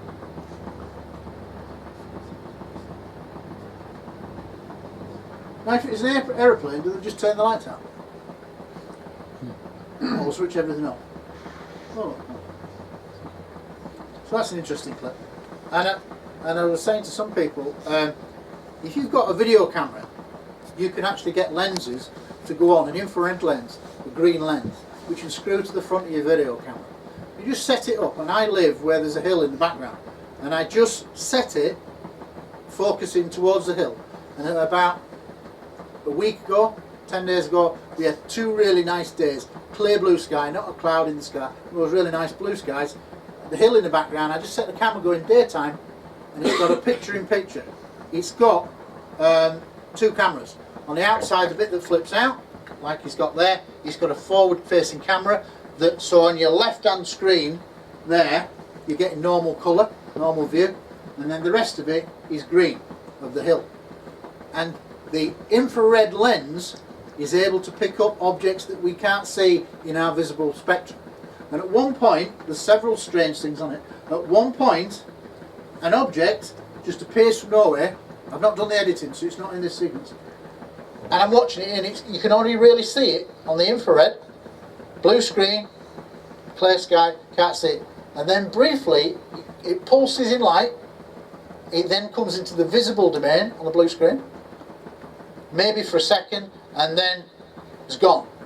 But when you play back the sequence frame by frame, in the infrared, it's really good, and it stunned me because it was not just one object, it then pulsed like a light bulb came on in the infrared. So I suspect that things are clearly can be seen in America, National Geographic, H2, History Channel. They love the premise, they love my background. Didn't get the series the first time, a year ago, because of my accent, the American networks. It's gone a year later. They dropped part of the story and added an American researcher called Erica Lukes, who's part of MUFON. She's a state director, and she was good, very good, American. So it was going to be called From UFO Detective to UFO Detectives, but I was going to be the lead and I would write it, present it. Love the premise, won't go with my accent. We'll go with an American lead, and I've said forget it, it's my idea. So it's dead in the water. But 2 years we're going around all the networks, and of course America have all the money, the biggest proportion. Yeah, we had the UK networks on board. We had because what they do is you get an amalgam of budgets, but the Americans put in the biggest budgets, and if you don't get them on board, the series ain't going to happen. So it's dead in the water. I found out about a week ago. But my accent, I don't think my accent is that strong. But there you go. Welsh then? Is it about Welsh? Yeah, yeah. Maybe I should have been in the valleys. But, But yeah, that's exactly what they've said. Right up the way to the top. They like me, they like the premise. The Americans wouldn't be able to sell it because of my accent. I even said I'd have voice training. Yeah, you can always water down your accent anyway, can you? Yeah. But that's what they've said. So it's not going anywhere. But maybe one day, as we approach that 2033, because here's the thing. The mainstream are going to have to go into catch-up. Because they've set the clock running. 2033. But what I suspect will happen, that in the run-up to 2033, the mainstream media are going to have to go, well, it's going to happen in the next year or two. Now I think we best re-examine this subject to UFOs, because we're going to have to deal with ET contact. But here's the thing, they're going to then start looking back at the subject with proper open eyes this time, and thinking, well, maybe these guys weren't so stupid. Maybe these pilots, 5,000 worldwide, who have gone on record, 2,000 military, 3,000 commercial pilots who've gone on record, maybe they weren't crazy. And they're going to have to re-examine it. So suddenly all the people like me and you, who have been open-minded to this for a long time, we're going to be the ones that told you so. Yeah? And they're going to have to deal with it. But here's the mainstream problem, and it's entirely conceivable. Say in 2030, 3 years before that date, they get an intelligence signal and say, yeah, we have found a signal, and we've determined it's an intelligence signal, middle of nowhere. What happens then if, at the other end, when we announce to the world, yes, we've got this intelligence signal from X how many light years away? What happens if ET out there, on the other end of that, goes, hey, they've just announced us. We'll go there next week. Next week? Because they're a million years ahead of us in their development. And they can make that distance in a week for what would take us millions of years. But that's a real dilemma that nobody's thinking about. But it could absolutely be true that they might be on the other end and go, they've just announced us. We're not secret anymore. Yeah. The whole world knows. Hey, we'll go there now and announce ourselves. We'll see you next week. It's a thought, isn't it? But if this argument of light years does not add up, because of the differences in development, in evolution. The Earth is a relatively young planet going around a relatively young sun. There are many older suns, many older sequences. With all the exoplanets that have been discovered so far, over 2,000 worldwide so far, almost weekly we're finding planets that have got the same kind of ingredients. In the planetary, what the basically mainstream is saying now is almost for every sun that there is, every star, there's probably a planetary system of between 6 and 10 planets going around every star. So if you extrapolate that, probably one or two of them, what they're calling the Goldilocks zone, not too hot, not too cold, may support life. Okay, so you just extrapolate that into the Milky Way, just our bit of neighbourhood. We're talking tens of thousands of millions of stars. We cannot, I defy anybody to comprehend how vast space is. That's just in our Milky Way, let alone the rest of the universe, the rest of the galaxies that's out there. So what it basically is saying is life is almost certainly teeming out there. Now what happens if a planet has developed a million years ahead in evolutionary terms than us? They've developed over millions of years to where they've become intelligent. And then they've carried on. Well, let's turn it around. Look where we have just come in the last 100 years. 100 years, the Wright brothers, 1903. And look where we are now, flying beyond our solar system. Who could imagine that the battery power in your mobile phone is more powerful than what got Apollo 11 to the moon? Isn't that a weird thought? Yeah. But that's how fast we're moving. And mainstream science cannot even catch up. We seem to be getting faster and faster. But that's just in 100 years. In 5,000 years from Earth time now, if we haven't blown ourselves up, will we be driving around in petrol-driven cars and flying around in jet engines? No, we won't. We'd have developed new methods of propulsion. If you take the analogy of going to Leonardo da Vinci, who was probably the greatest mind of his generation, and many generations, and giving him an iPad and say, Leonardo, how does that work? The gulf is too big. Just in a few hundred years. You won't be able to work it out. You won't have a clue. It'd be just magic. Wouldn't have a clue.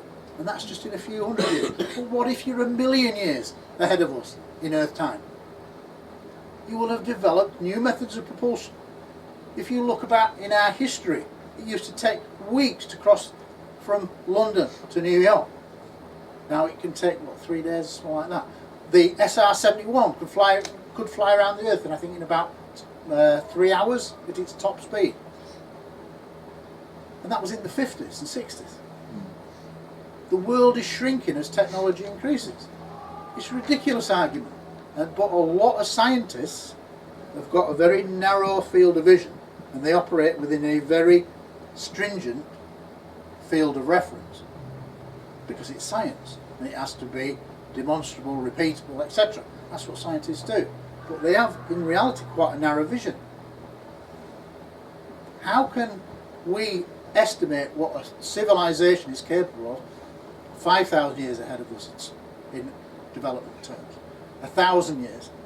500 years? Mobile phone.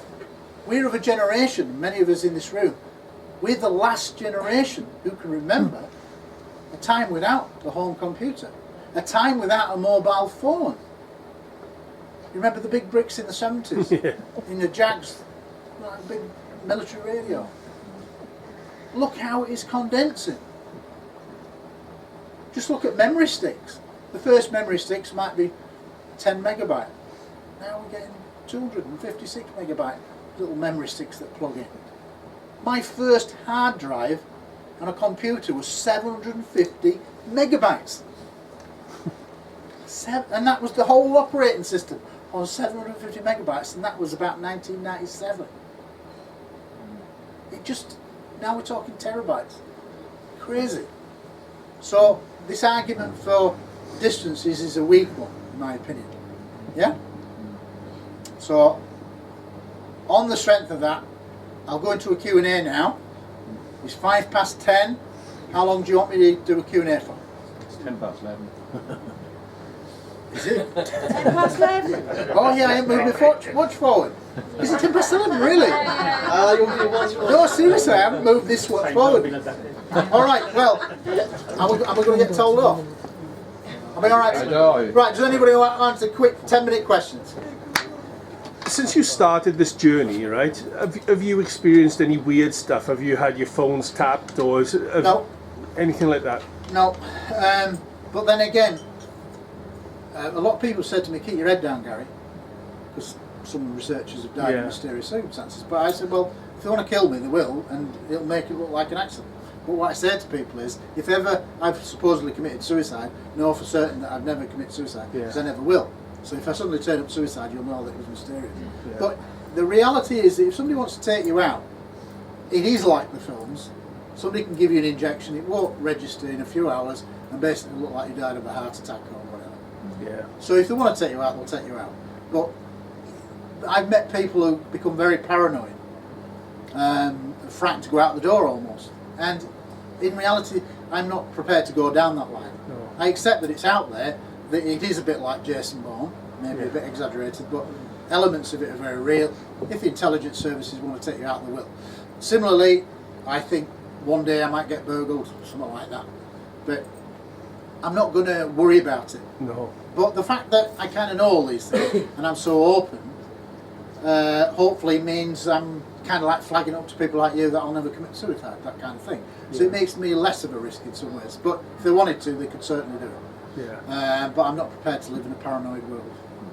So, any other questions? Yeah, but the cylinder video that you showed. The solicitor, Harry Harris, Emil Schweitzer, the radar guy. Cylinder. Sorry? Cylinder. Watersbrook. The Say that again. cylinder. The cylinder video. Oh yeah, the police officers, yeah. Police officers, yeah. Yeah, rotating on its own axis, yeah. Yeah, what you described there, I saw exactly the same object in Cardiff, December 2005. Well, are you going to take my card and email me about that and fill in a report form? Because I do civilian report forms as well. So I'd take a card, email me, we start a dialogue. There are always people who come to lectures. As daft as it sounds, these kind of stories are all over the place. I went to book a lecture theatre at the Civic Hall in Holmfirth for a conference. It was the first time I went in, and I saw the caretaker lady, and I said, "Oh, you're going to think this is a bit strange, but I want to book a lecture for UFOs." "Oh no, I've seen one myself," she said. And straight away people regale into a story. And then she said, "Hey, my husband saw one as well, coming over the hills." And straight away you're getting all these anecdotes. Now these anecdotes are tremendously important, because they're not just describing lights in the sky. The caretaker actually said that when she was a girl, 15, 16 years old, she was outside on the doorstep having a cheeky cigarette. So it's a great way to remember stuff. Right, cheeky cigarette on the doorstep, daylight, and she says this ball of light came over the rooftops, stopped, moved, went sideways, stopped, and it was on the opposite side of the street, literally just 50 feet away, and then it suddenly went straight on.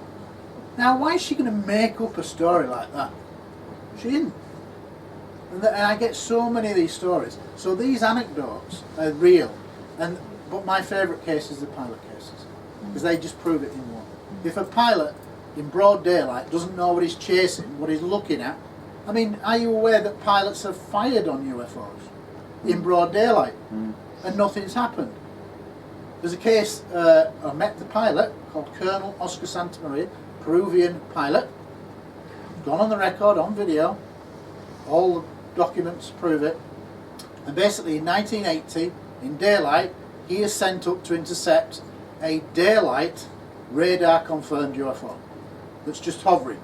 So he's sent up, like many of these other cases, and as he's approaching, he's told to shoot at what he thought was a balloon, because it looked like a balloon shape, a round sphere basically. He thought it was a balloon, and he's told to shoot at it with his machine gun cannons. So he does, he shoots off about 64 rounds, and he sees the bullets, the tracer, hit this object, just absorbed. He's thinking, he's expecting it to blow up. But it doesn't, it then just goes straight up, 10,000 feet in about 3 seconds. Just jumps straight up. Not something we can do. So he has to get his afterburner on, get up there, to get on another run at it, and just as he's approaching his run again, it goes another 10,000 feet in 3 seconds. Oh, bloody hell. And it eventually does this 3 times, taking it beyond the flight ceiling of his aircraft. 70, 80,000 feet. Gentleman there. Why do you think UFOs crash if they're so invulnerable? No idea. No idea. It's a good question, because it is an odd thing. But what they think is that certainly the early crashes, they think that was an anomaly or side effect of our radar that somehow affected the gravitational force. That's all that they speculate. In the public domain, we don't know. Some people, whistleblowers, have said that there was the radar somehow affected the guidance system of the propulsion system on the UFO. Because we think that they're using engines in a conventional sense. We think that they can do these high-speed manoeuvres because their propulsion system is based on anti-gravity. Yeah. They create a force field around the edge of the craft, so therefore inside we're just like flying around at 1,000,000 miles an hour, and we can do a right angle turn, but there's no inertia because it's created its own gravitational force. So wherever it goes, you're not affected by it. That's what they think, and this is why there is this talk about free energy, and another reason why it's secret, because the government. I mean, people say to me, well, why don't they land on the White House lawn? Well, the obvious answer is, if they did, they'd probably get shot. What you've got to realise is that while science is quite, I think, arrogant, many scientists will say we're the only sentient beings, blah, blah, blah. That was a big argument for many, many years. They're moving away from that now. But basically, on the scheme of things, I think we're like an ant on the ground in technological terms, in development terms, as to what they are, who might be 1,000,000 years ahead of us. We would be like, we won't talk to the ant on the ground, would we? Because the gulf in intelligence, we would say, was too great. Or, could you talk to them? It sounds daft, but if you've got something that's so advanced, I think we're very primitive. And we're very warlike. And most of the world is in turmoil. We kill each other when we could feed everybody. We, the top 2%, or is it 1%, top 2%, own most of the world over the 98% that don't. That's not right. We could do something about that, but we don't.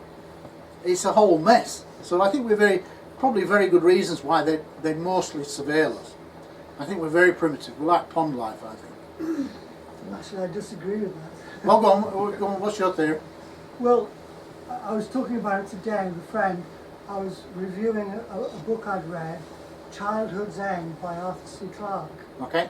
And he A starts skeptic, by the way. UFO skeptic. Fine, Yep. no problem with that. No? The story goes much what you said.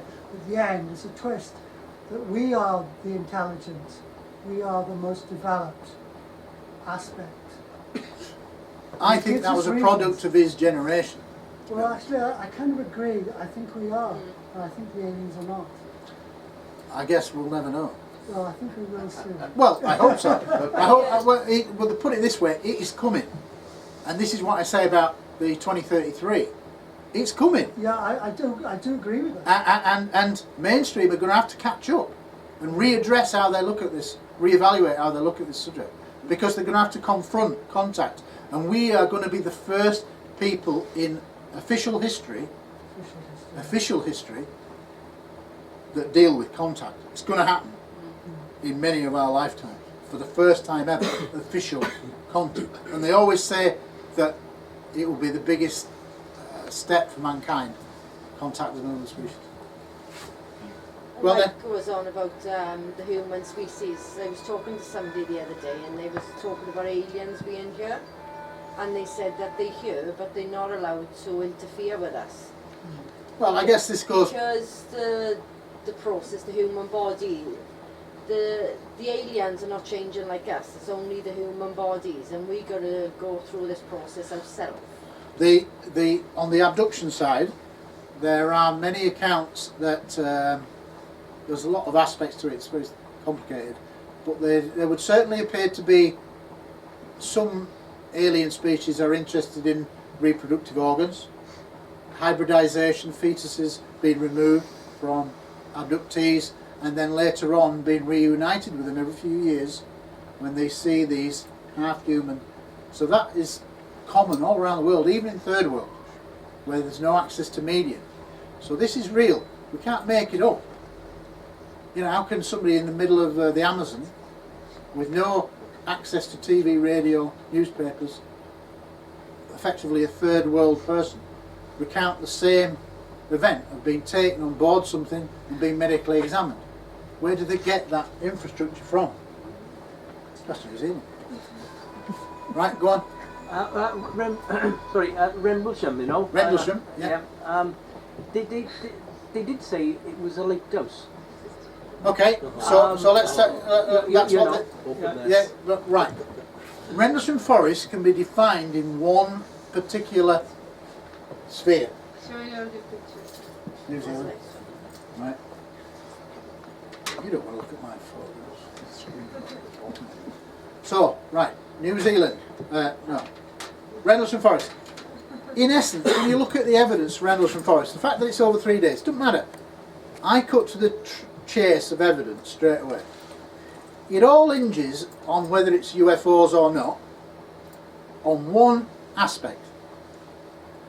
Does Colonel Holt on the third night, with his 4 other officers, a lieutenant and 3 sergeants, are they in a field when an object comes towards them, stops above their heads at 1,000 feet and casts down a laser beam at their feet?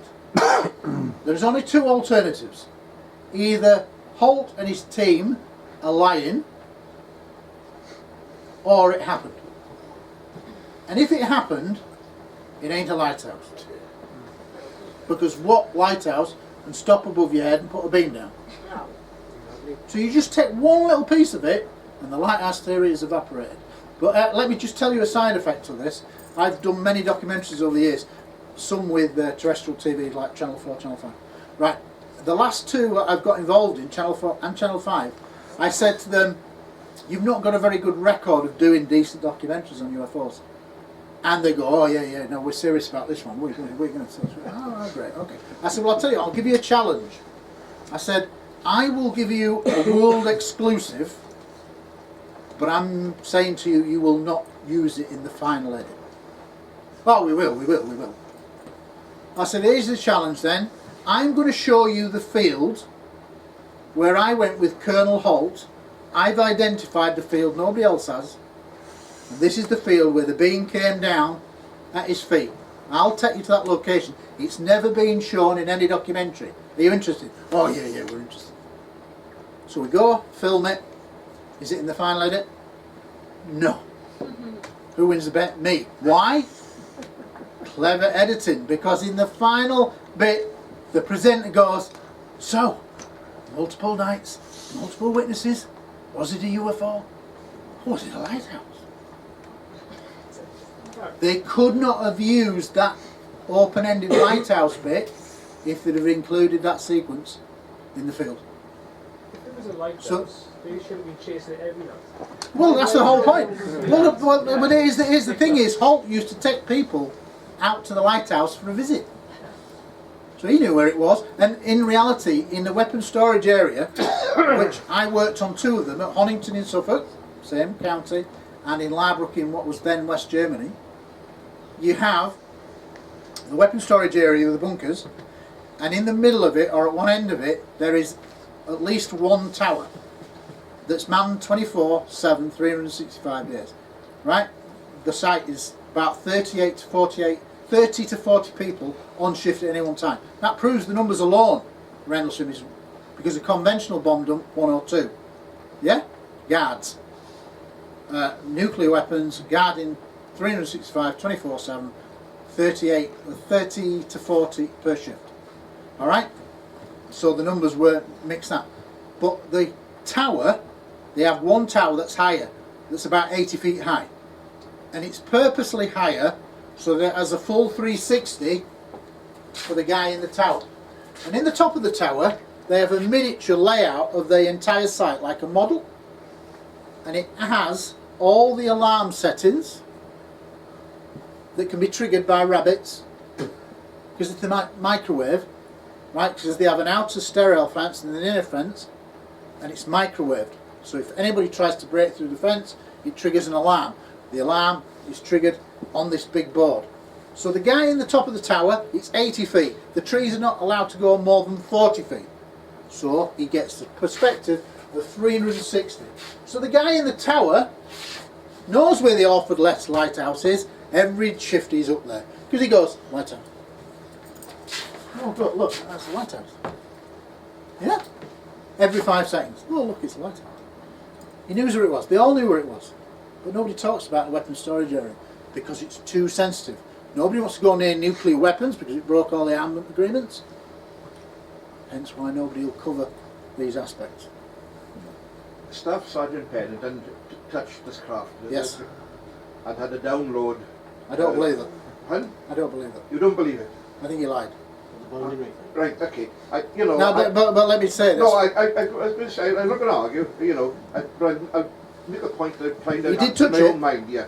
He did The touch it. binary download, which he supposedly had, I don't I've gone transposed it, and that is correct.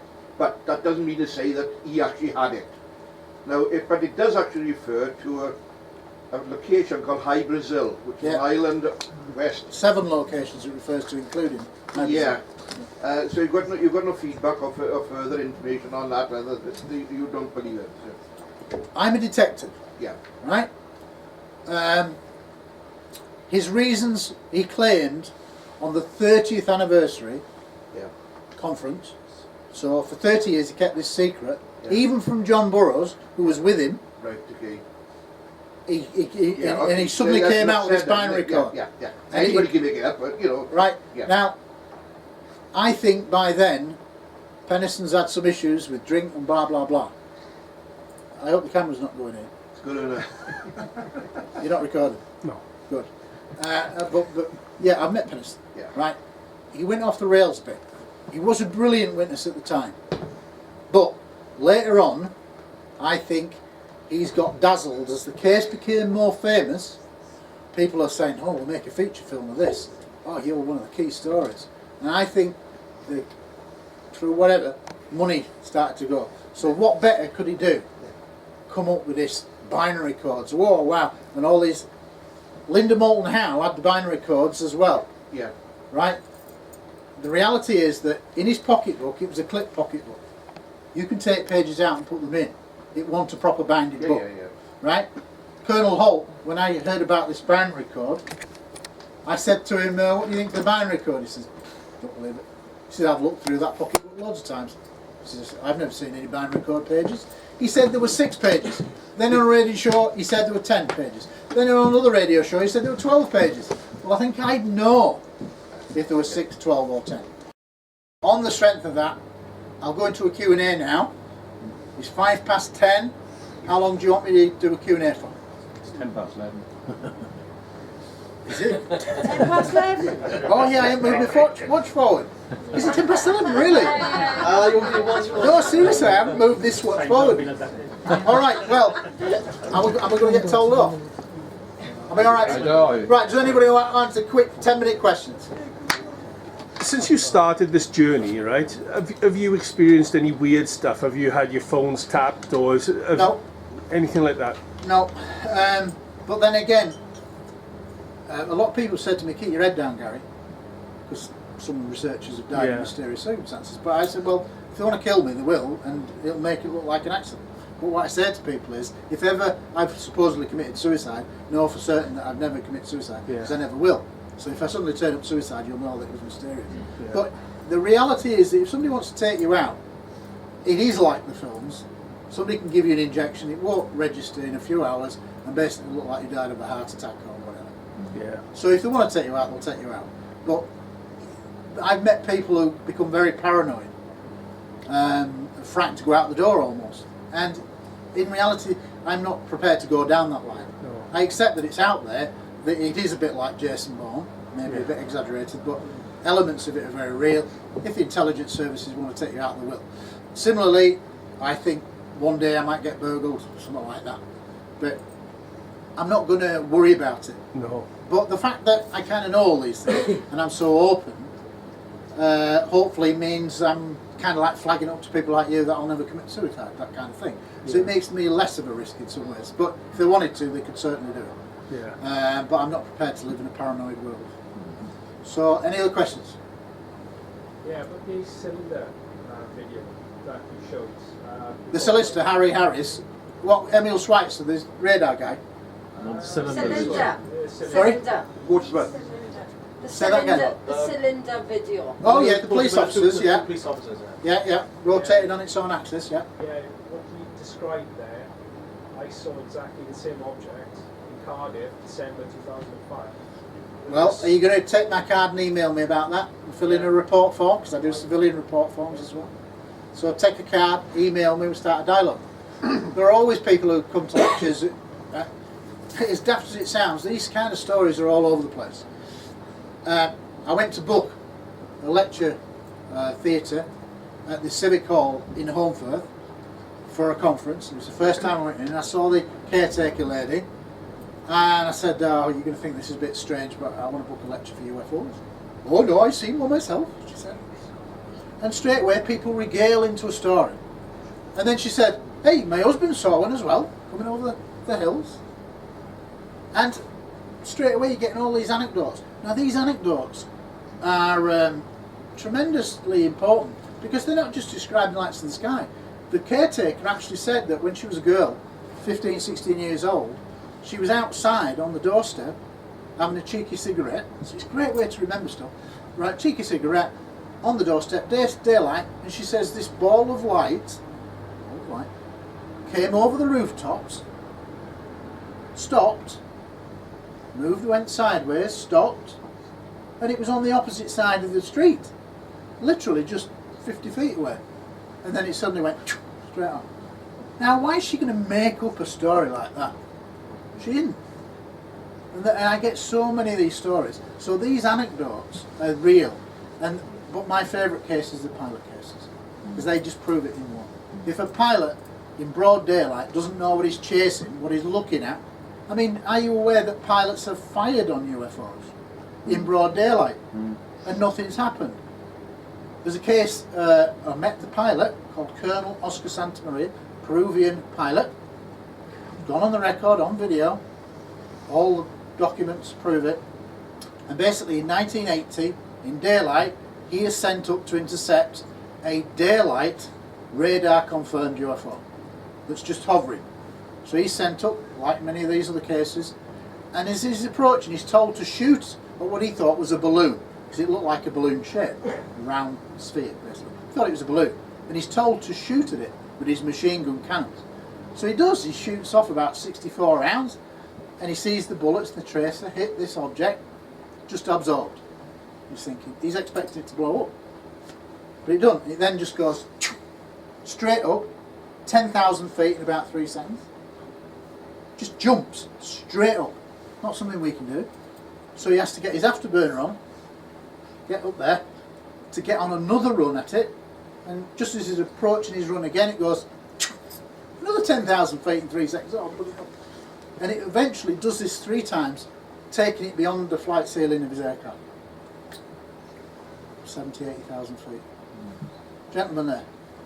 Why do you think UFOs crash if they're so invulnerable? No idea. No idea. It's a good question, because it is an odd thing. But what they think is that certainly the early crashes, they think that was an anomaly or side effect of our radar that somehow affected the gravitational force. That's all that they speculate. In the public domain, we don't know. Some people, whistleblowers, have said that there was the radar somehow affected the guidance system of the propulsion system on the UFO. Because we think that they're using engines in a conventional sense. We think that they can do these high-speed manoeuvres because their propulsion system is based on anti-gravity.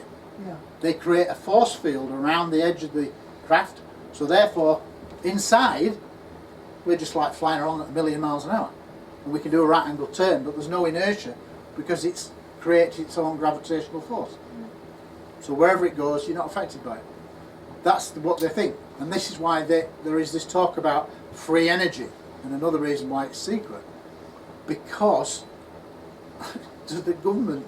I mean, people say to me, well, why don't they land on the White House lawn? Well, the obvious answer is, if they did, they'd probably get shot. What you've got to realise is that while science is quite, I think, arrogant, many scientists will say we're the only sentient beings, blah, blah, blah. That was a big argument for many, many years. They're moving away from that now. But basically, on the scheme of things, I think we're like an ant on the ground in technological terms, in development terms, as to what they are, who might be 1,000,000 years ahead of us. We would be like, we won't talk to the ant on the ground, would we? Because the gulf in intelligence, we would say, was too great. Or, could you talk to them? It sounds daft, but if you've got something that's so advanced, I think we're very primitive. And we're very warlike. And most of the world is in turmoil.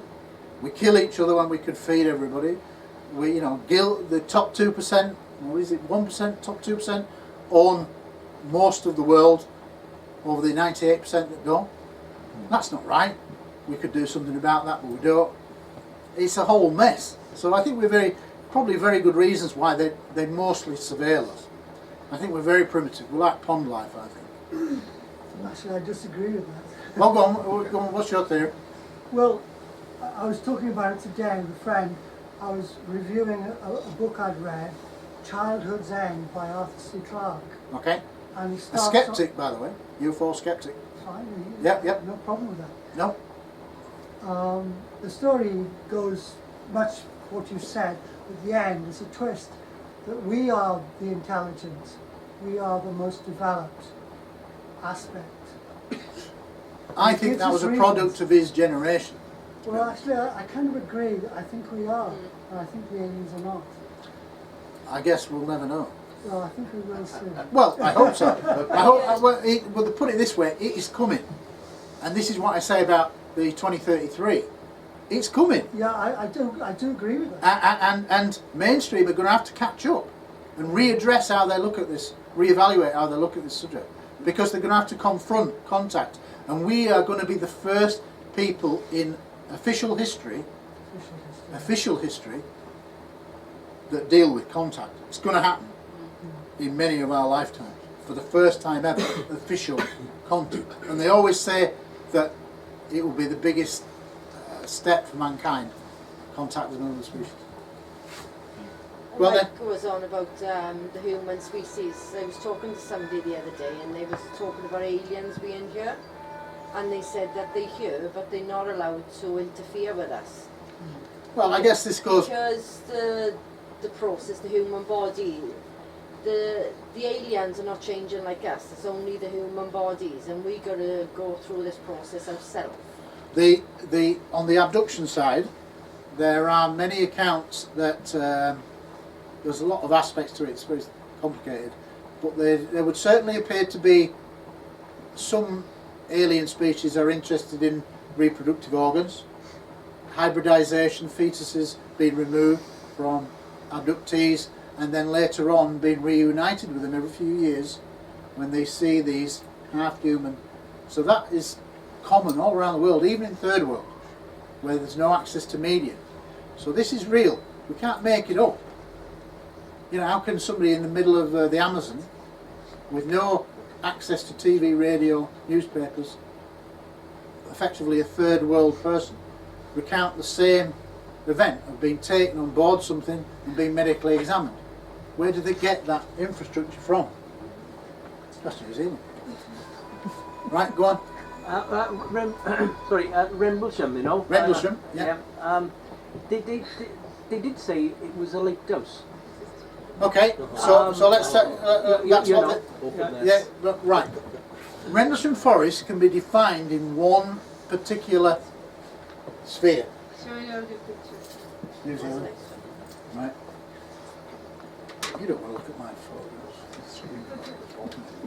So, right, New Zealand. No. Rendlesham Forest.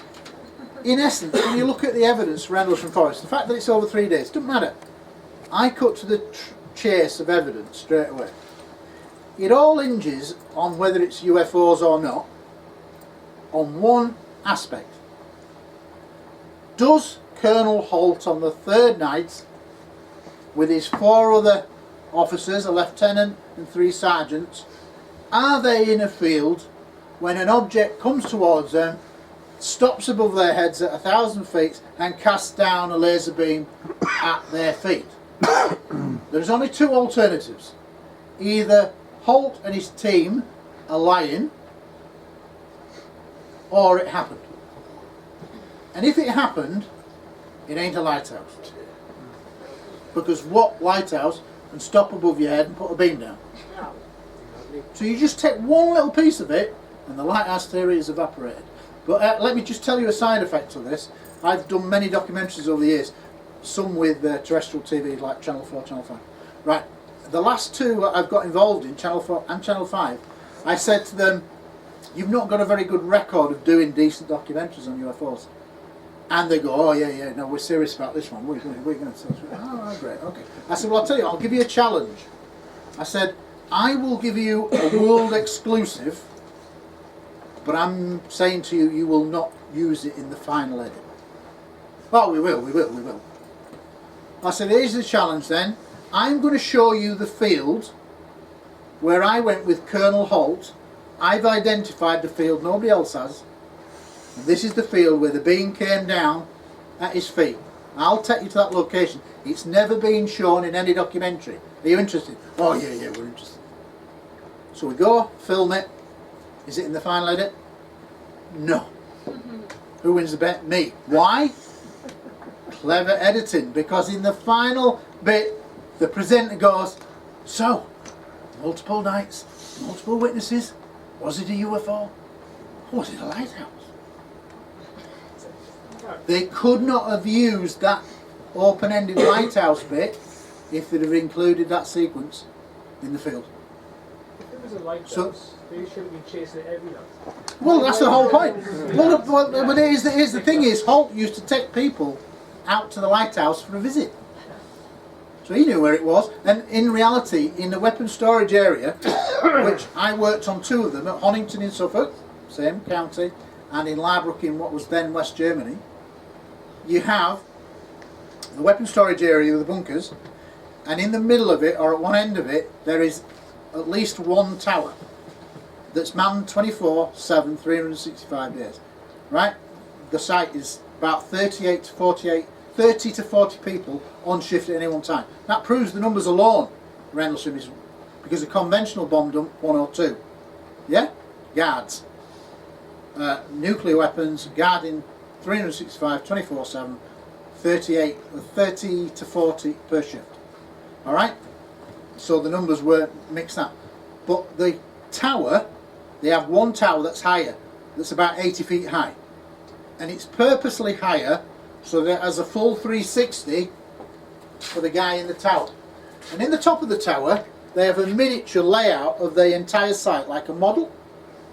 And it has all the alarm settings that can be triggered by rabbits, because it's the microwave, right? Because they have an outer sterile fence and an inner fence, and it's microwaved. So if anybody tries to break through the fence, it triggers an alarm. The alarm is triggered on this big board. So the guy in the top of the tower, it's 80 feet. The trees are not allowed to go more than 40 feet. So he gets the perspective of 360. So the guy in the tower knows where the Orford Lighthouse is. Every shift he's up there. Because he goes,